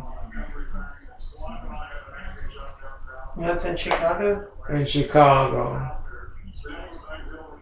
Remember that I left when I got out of the military September 8th of 1960, and then I landed in Chicago August 9th, no, excuse me for saying August, January 9th of 1961. They had just elected John F. Kennedy as president. And I landed there to start school at Allied Institute of Technology. But I had just got married. I got married the 23rd of December, so I hadn't been married a good month before I left Ohio going to Chicago. So that was basically my growth, you know, in industry and all, outside of military, and living here in Auburn. Sounds like a very full life. Yeah, because I worked all up and down, not all up and down, like I said that way, all up and down what is known now as Toomer's Corner. Yeah. And that was Auburn, the inner city of Auburn, Toomer's Corners, and So how much has that changed? it hasn't changed at all. Not now. When I say not at all, the Auburn Bank is still down there. The other bank right across from Toomer's Corner, Johnson and Malone's bookstore is still down there. Ware's Jewelry is still there. On the other side of the street, where Stamps is, the T-shirt shop. It used to be the Politics shop for the highbrows of Auburn, and on where Mellow Mushroom is, and Auburn Floor Shop was Olenell Hill, the man with the tape, and on the corner, just going up Magnolia, was right there where Toomer's Corner is, just the little door up, and then there's the alleyway, was Bill Ham's Cleaners, and on up, I can't tell you, across from Hamilton's. You know where Hamilton is up there? Yeah. Well, across from Hamilton was Pitt's Hotel, and the Copper Kettle, which was a the Copper Kettle wasn't a 5 and dime store, but they turned it into a restaurant, but it was the 5 and dime store, and right there where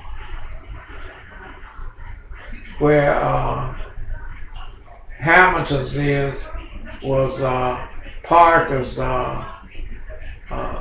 upscale store of clothing and all. And next to that, you know, it's a Unitarian church there. Yeah. Well, in between that and the corner was Marcus Drugstore, which later became Dean Road, where Dean Road It's a drugstore there now, CVS. Don't you know the Dean Road complex there? Yeah. Well, I worked at all those places. I worked for Marcus. I worked for Pitt's Hotel. I worked for the coffee shop in Pitt's Hotel. And down where Cheeseburger is now was Wright's a drugstore. It's a lot of drugstores for one little area. Yeah.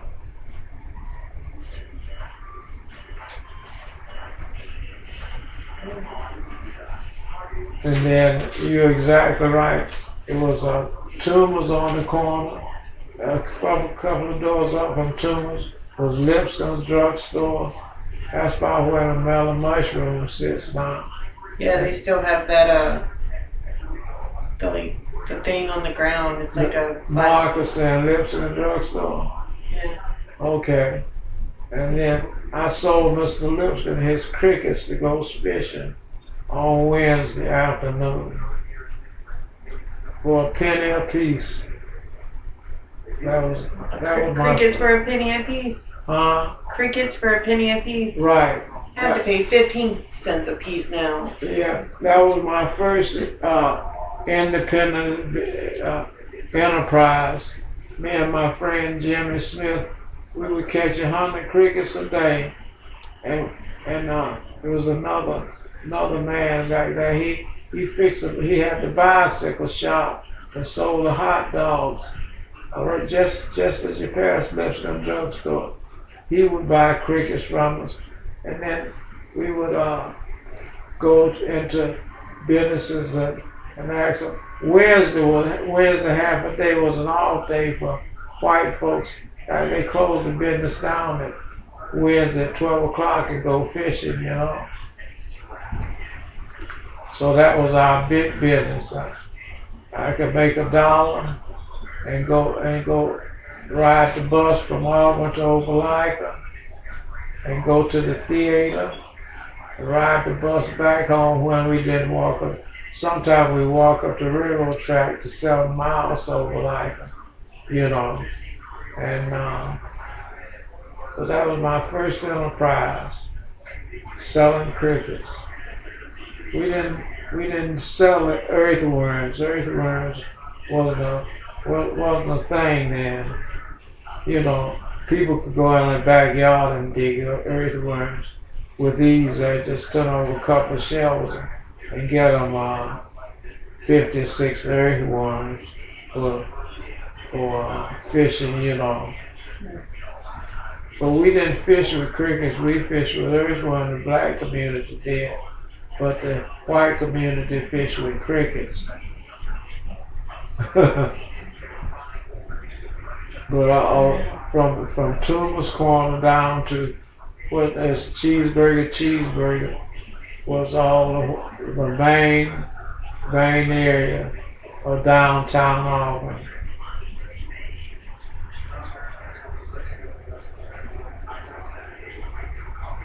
Auburn Bank, in the bank on the corner, I can't tell you the name of it. It wasn't Auburn National Bank, but the same side that West Jury and Johnson and Malone bookstore is downtown. Yeah. Right across from the Sanford Hall area. That was they just opened a teen shop over there now. Yeah. It's changed faces a little bit. They even had one time a nice ice cream place over there. It wasn't Brewster's. It was the one that sold ice cream with the 37 flavors or something. TCBY? No, Baskin Robbins. Baskin Robbins, you're Yeah. exactly right. Yeah. We don't have one of those anymore. Baskin Robbins moved up into the mall there, right in front of the mall. Right in the mall. Coming off of down behind Ruby Tuesday used to be up there, but what's the name of the place now? It's right across from coming right in the mall. I'm talking about turning off Opelika Road. It's a popular place, and they're still doing good business, but it's across the street from McDonald's up there. The restaurant? Yeah, the restaurant. Oh, I've been there. Yeah. Been there, and I can't think of In it. fact, it's at the mouth of the It might be the Ruby mall. Tuesdays. So what? I think it might be Ruby Tuesdays. No, Ruby Tuesday moved out. It was next door there at one time to it. Why can't I call it? It's just because Drawing a complete blank. you can't miss it because it's sitting in front of the entrance to the mall. Yeah. You'll call it as soon as you leave here. But they're doing good business even now. They were the first to put a restaurant right in front of the mall, and they had Ruby Tuesday.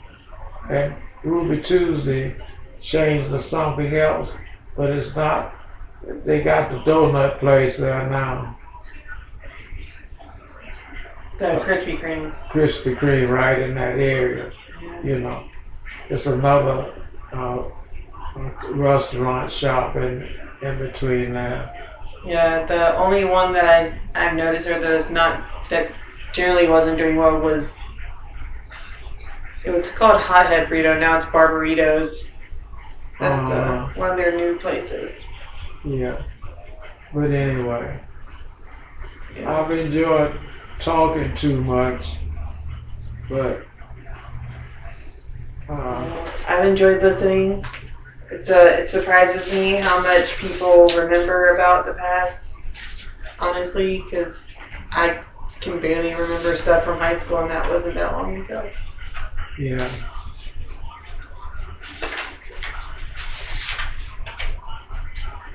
I do need you to just fill out something for me real quick. Sorry about the purple pen. I just like purple. So it's just you put your name and then That you had talked with me. yes, it's just about the interview so that we can use it for the project. You want me to print it? Yes, I can sir. do both. Yeah, print at the top and then sign at the bottom.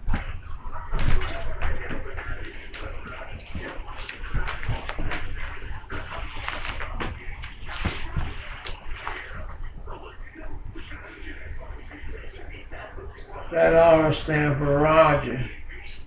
R-O-G-E-R. Mm-hmm.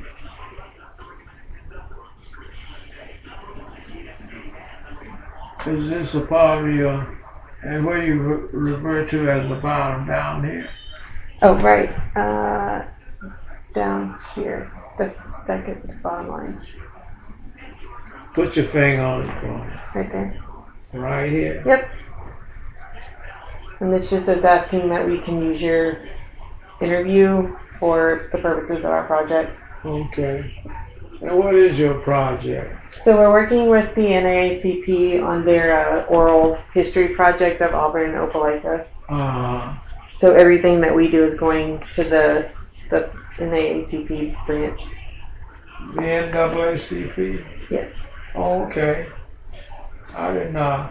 I had gotten a call from the lady that was out of Opelika. Was her name Hamilton or something? They recently had a dinner Yes. at the church up there, a banquet at Greater Peace Baptist Church. Were you at that dinner? At that banquet? I was not. Okay. Yeah. But that was the NAACP. That was kind of a reorganizing fundraiser, I guess. Are you familiar with Deborah Bedell? I haven't met her. We've met with, what's her name? We met her, the president, not the president, the vice president of the branch. It's not her. We're meeting with Letitia Smith today. I forget who it might be Parker Hamilton, actually. Well, Deborah is involved in that. And the reason I said that is because Deborah Bedell's granddaddy owned all of that land I was telling you about. It belonged to Rich Harris, and then from Wrightsville Road Elementary School all the way down to University Drive. And Mr. Eli Harris was Deborah Harris' great uncle, Rich Harris' brother. And then the Harris owned all the land down what we call around the mountain on Sand Hill Road. You know what Sand Hill Road is down there? I do know where that one is. Okay. Right down the street. Well, when you cross over South College there and going on around Sand Hill Road, you'll come out below Wright's Mountain. But now it's called the Rock Quarry. Have you heard that name? I've heard about the controversy about that. Right. Well, the Harris owned that rock quarry.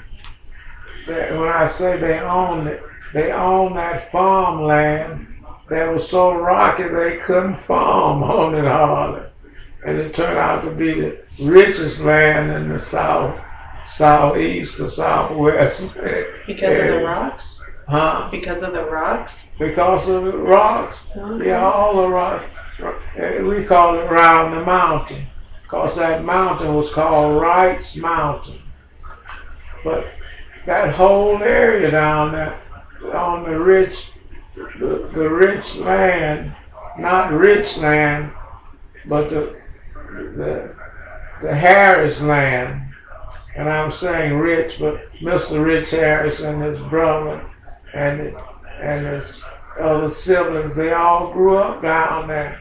So you know how land rights to land pass on from one child to the other. Yeah.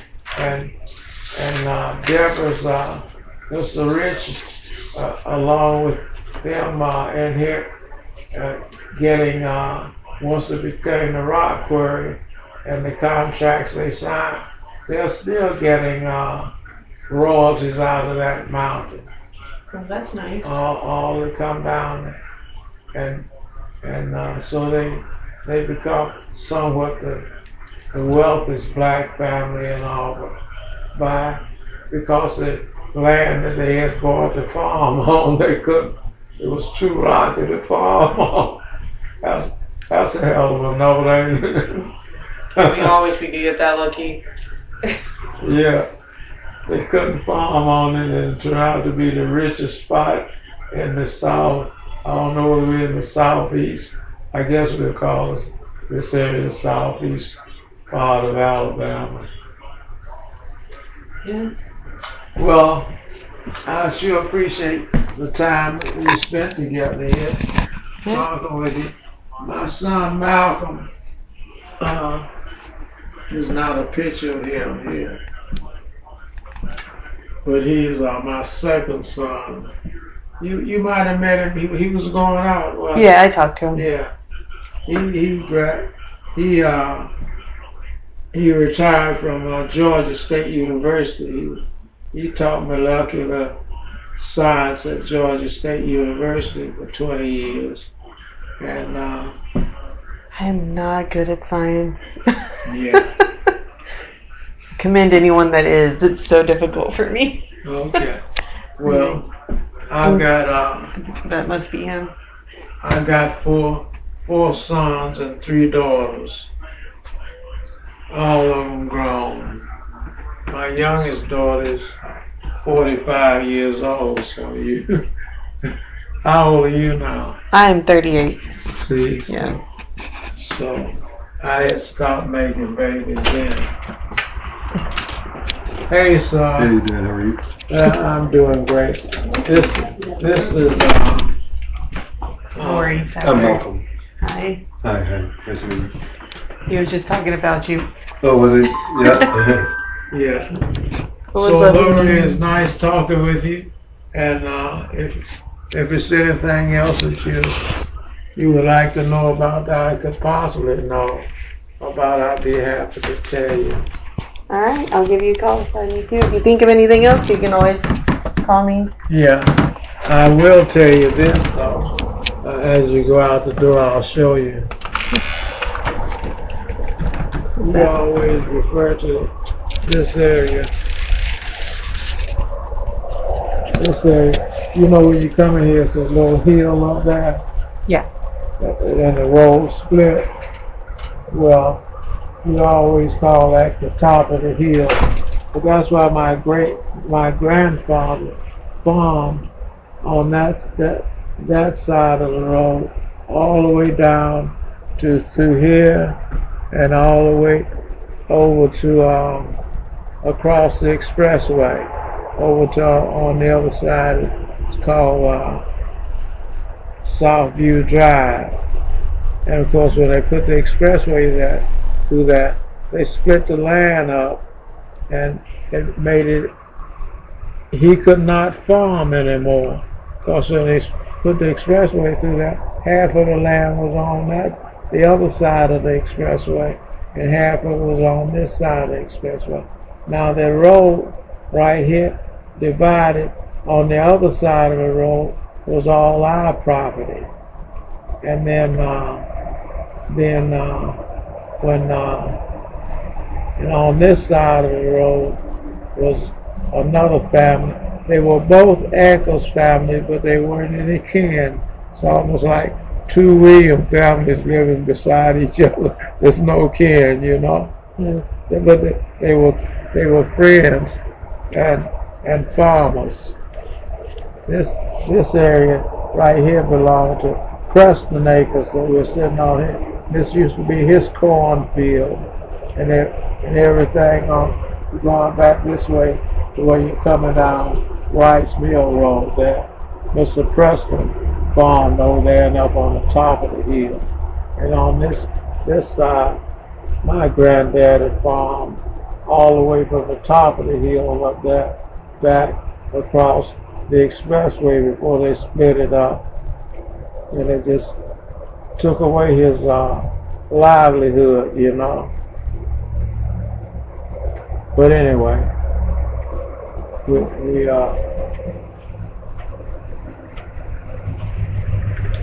so if you all are having an event sometime, I'd like to join in with you. We are meeting tonight, but at the Darden House. Darden Center? Yeah. Okay. J.W. Darden Center. Mm-hmm. Yeah. And then we're meeting with Miss Smith and a couple of others. Yeah, but let me J.W. Darden Center. You in Oblaika, you're talking about in Oblaika, yeah.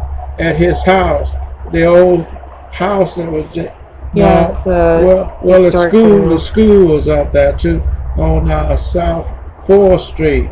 Yeah, I think that's the one. Yeah, that's where the Darden High School was, the black high school. Well, that's the Darden Center. Yeah, they got a daycare type service, what they call a Head Start type service in that area on Avenue E and 4th Street.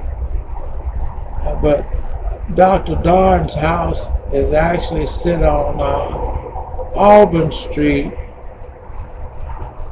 when you're coming around the curve there on Frederick Road, and you're going up Auburn Street. His house sits on the right-hand side, a big, nice, big white house. He was one of the two surgeon doctors we had. Dr. Darden and Dr. Lindsay were the two black doctors that we had in this area, Lee County at the time. Later we had a younger doctor named Dr. Steele, and he was also a surgeon, or an MD if you call it that. And then we had Dr. Clark, who was a dentist. They had 4 black doctors, serving the Lee County, Auburn area all the way up to Chambers County line. Yeah. Not a lot of doctors. They, half of the kids are born in Auburn were delivered by Dr. Darn. Yeah, he was a fine gentleman, So, but anyway, the Darn Center is over at Avenue E, I believe, at 4th Street. That's where the old Darn High School was. Yeah. And you all are meeting over there? Yes, sir. At 4 o'clock tonight. I won't have a chance to come up there. I'll probably know most of the people. Are you meeting with the black community? Yeah, the NAACP, NAACP. I probably know all the people in the NAACP. Is Pastor Jones, Pastor Jones working with you all up there? Probably what's that church? We went to a church for our first meeting. It was for one of the NAACP meetings. No, not just down up the street from that.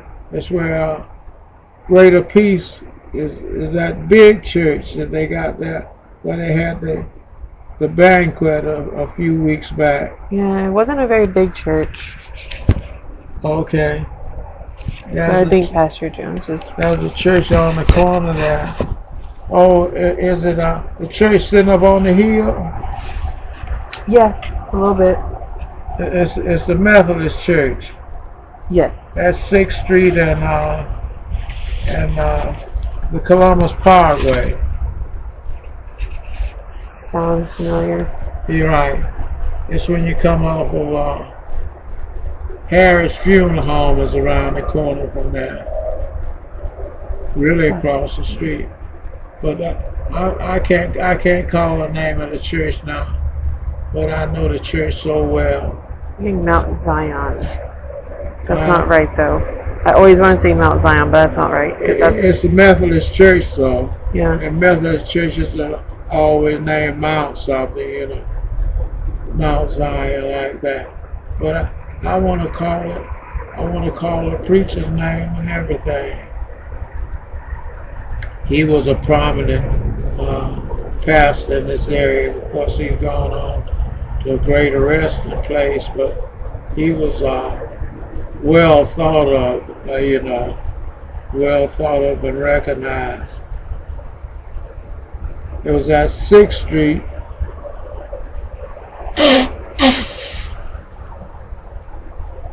6th Street and the Columbus Parkway. That's where the church sit up there. I don't want to call it St. Luke though. But anyway, you don't know where Harris Funeral Home is there, do you? Not off the top of my head. It butts into that church coming out of the Columbus Park. It runs into Columbus Parkway, but it comes out of Opelika at 2nd Avenue and come down by the Opelika Public Library. And let's see if I can, and then on up past Opelika Bank, and it butts in there, and then Columbus Parkway shoots on up, going on across I-85 here to Columbus, Georgia. But anyway, and then they have another funeral home there called Peterson and Williams Funeral Home, commonly referred to as Peterson Funeral Home, owned by Tommy Peterson and his wife Gertie. It might be St. Luke, sitting up on a little hillside there.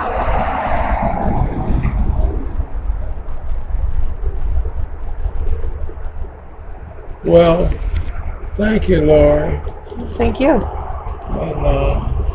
And as I stated, do you have my Well, you got my name and all. But I was going to give you my card, but my home address is at 308 Bird Street. And that's my telephone number. Mm-hmm. My home telephone number. You got it. This is the organization that I'm the head of in Lee County, but it's non-existent now. Our membership declined so much that Alabama New South Lee County chapter is not really in existence anymore. It's not active. Let me say it's inactive. And I'm 87 years old, and I don't have anybody to fill in the spot for me. It's kind of died last year. We didn't renew our membership in the state organization, which is down in Montgomery. The state organization is that address on there of 838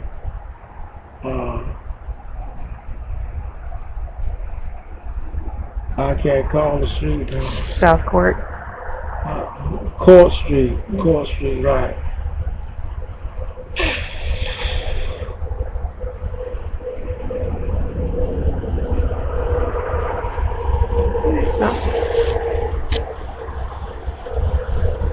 It was lovely getting to know you. Sir.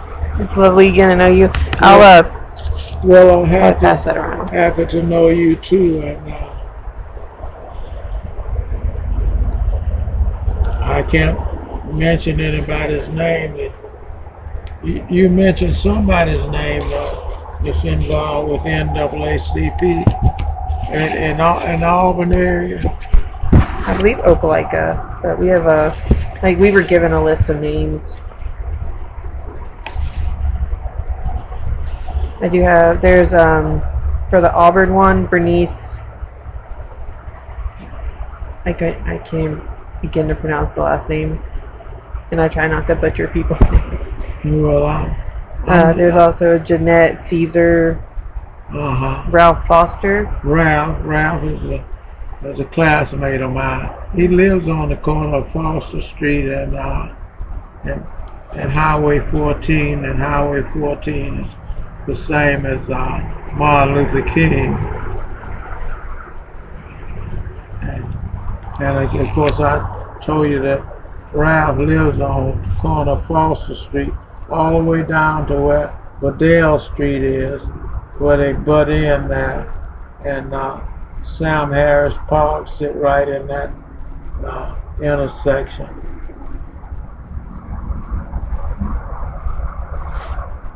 We're trying to get as many interviews as we can, so I'll probably be giving some of these people a call. Give them a heads up. Well, Ralph will be an interesting person to talk to because his granddad owned almost all of the west side of Auburn. Oh, wow. Yeah. Ralph had a silver spoon in his mouth. Is it silver? Yeah. What? I think that's the term. Yeah, I think so. I wasn't born with one, so I don't know. Yeah, but he lives right. You know what the corner market is, right? Yeah. Well, he lives right across the street from the corner market, right on the other corner there. Okay. Yeah, that's his house right there. That's his house, and right down the back of that, for about a block, they own all the little shanties that went down that road. And then on the front there, where they're doing that construction, they own the front portion of it down to where Mamie's daddy butted into them. My wife's daddy, that house, that land joined, the Birds. Foster's and the Birds.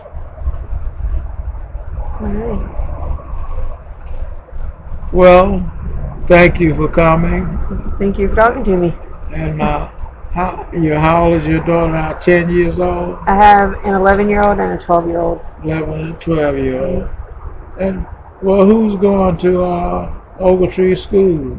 The 11-year-old. Her birthday's after the cutoff, so like she's in 5th grade. Okay, And then my yeah, other one's in 7th. right. And she'll be going to Drake. Drake, Cafeteria. yeah, after that, yeah. I'm a fan of Drake. I actually really like that school. I don't think a lot of people do, but the teachers are really nice. Yeah, I knew all of the teachers at Drake High School. In fact, I headed up the committee that didn't name the school Drake High School. That was the original name of it. But it didn't represent the person that they were representing, and that was Dr. Joseph Fanning Drake. Have you seen that name when you go in the door? Yes. And they got a picture of him there. Dr. Marlborough from Alabama A&M in Huntsville had that picture drawn for us to put in the door there. But Dr. Joseph Fanning Drake was the Alabama born up there where I told you.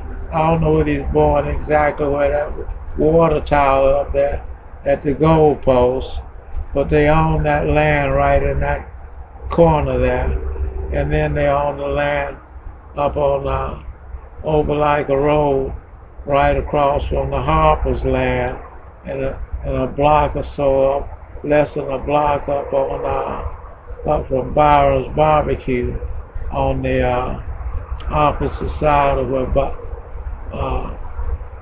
and Dr. Fanning Drake couldn't go any further than the 6th grade, and he had to transfer to a school up in either was Talladega,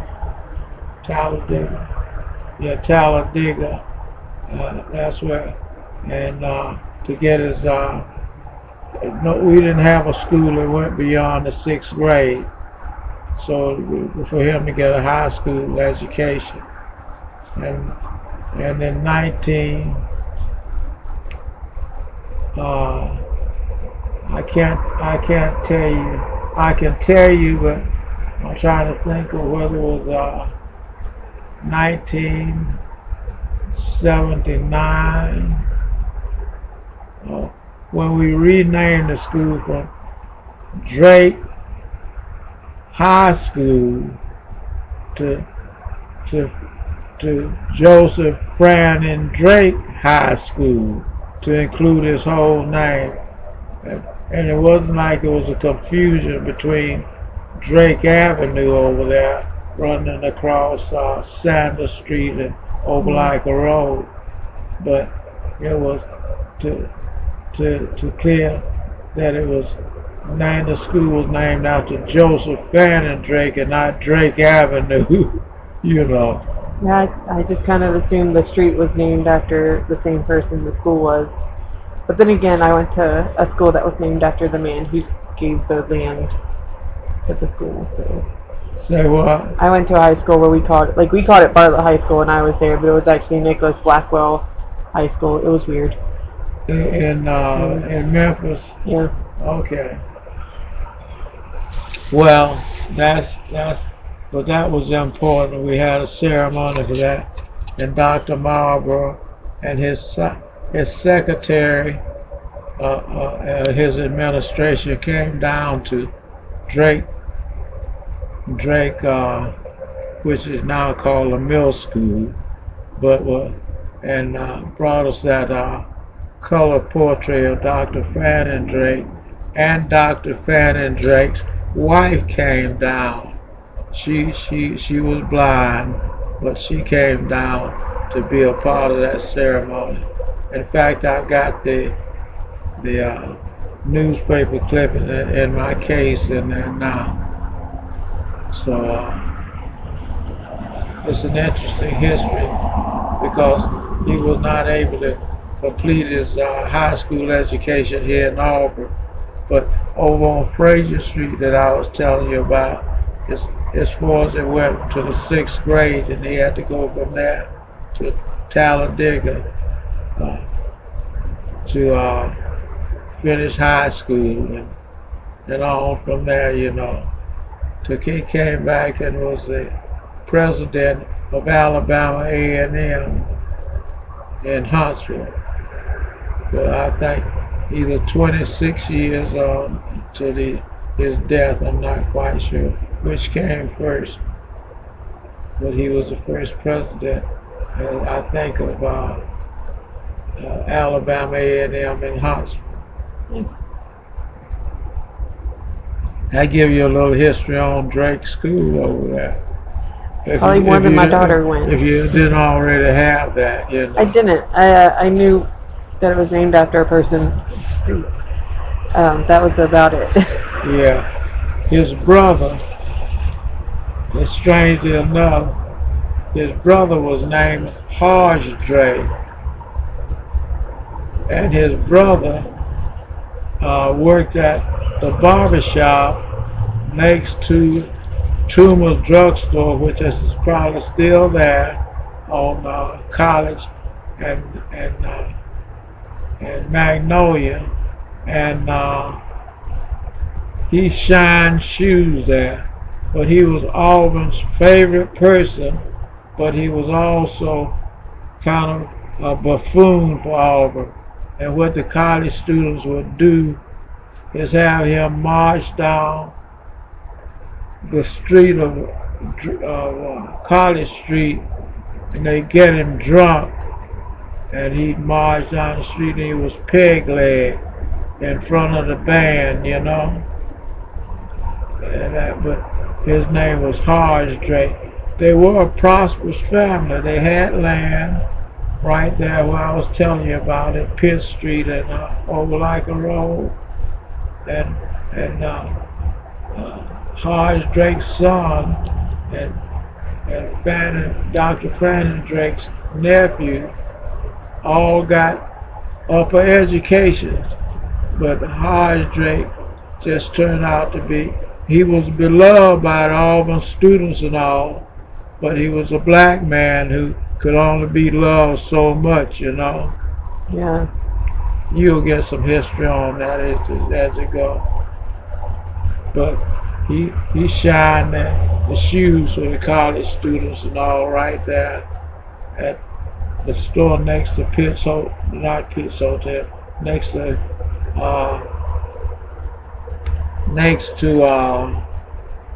Toomer's drugstore. And then the gentleman that became famous in one respect, but not famously known, his name was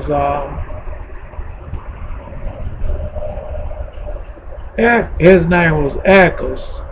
I'm trying to call his name. His brother's name was George Eccles. But he was the man, black guy, that rode a bike to deliver medicine around in the white community area, and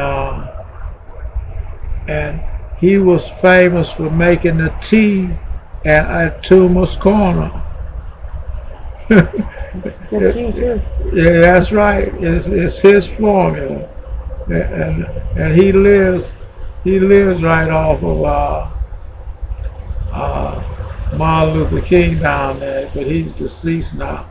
Now, my family are Eccles too, so we always refer to each other as cousins, but we have no real history on the kinship except the last name, you know.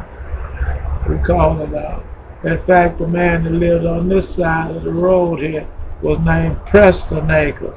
My granddaddy was named Luther Eccles, Preston Eccles, and I don't know who George and Willie Eccles, who were that, but he was the guy that formulated the tea that served on Toomer's Corner, the famous tea. And of course, when white folks ordered medicine, he'd ride his bicycle out in that area there down about Sanford Street and deliver the medicine, you know.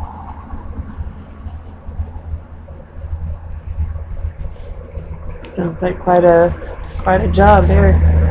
Yeah, and that, you see that white truck over there? That's where Theola Harris lived. And his granddaddy, I was telling you about, on Oak Tree Road, that lived across from where the school is now.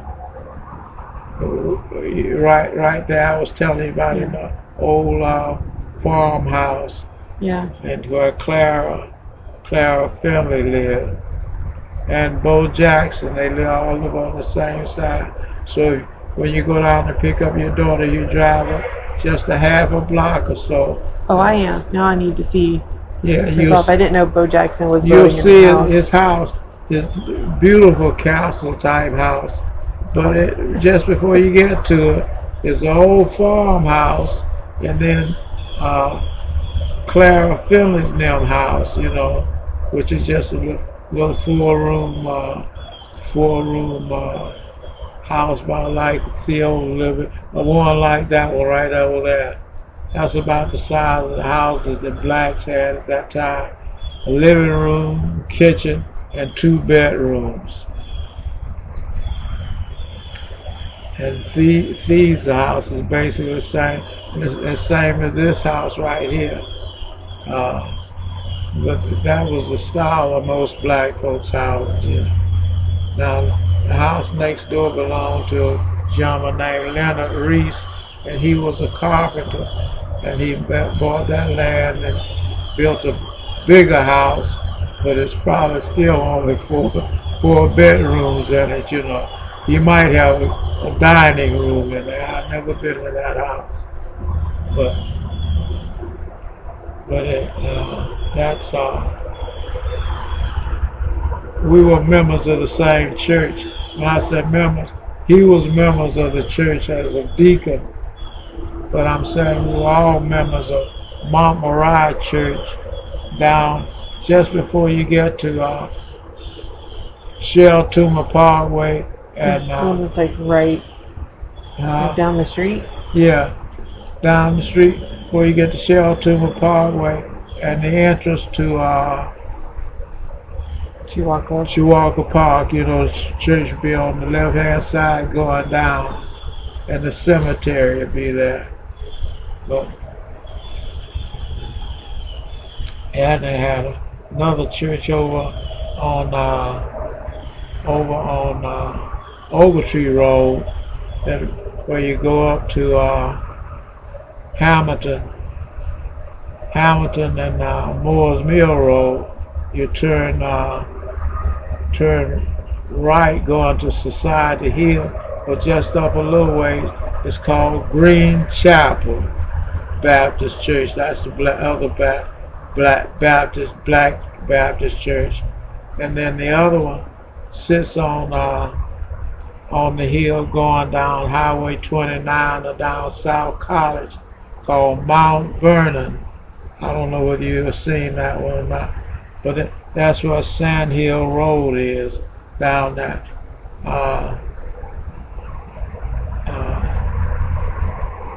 But those are the basically 4 or 5, and then over on White Street and Drake Street, where Drake and White Street cross, was White Street Baptist Church. Of course, they built a bigger one off of Borkin Street, going down Borkin Street, coming off of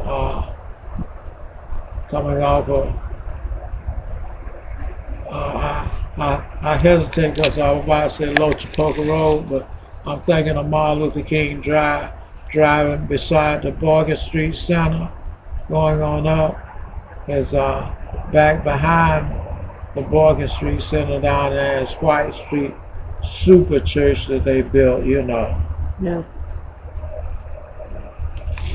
Well, don't let me talk to you more out on the porch than I did now.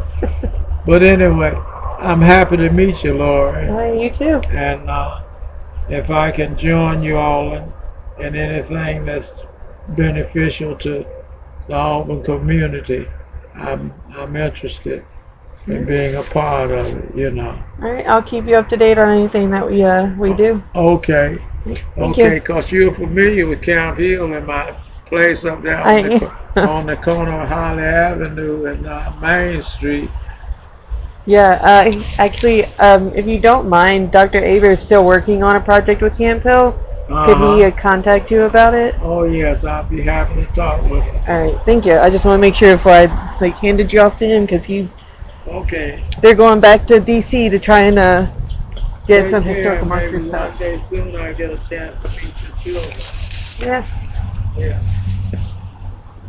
Be Yeah. careful on those slippery stones. Thank you.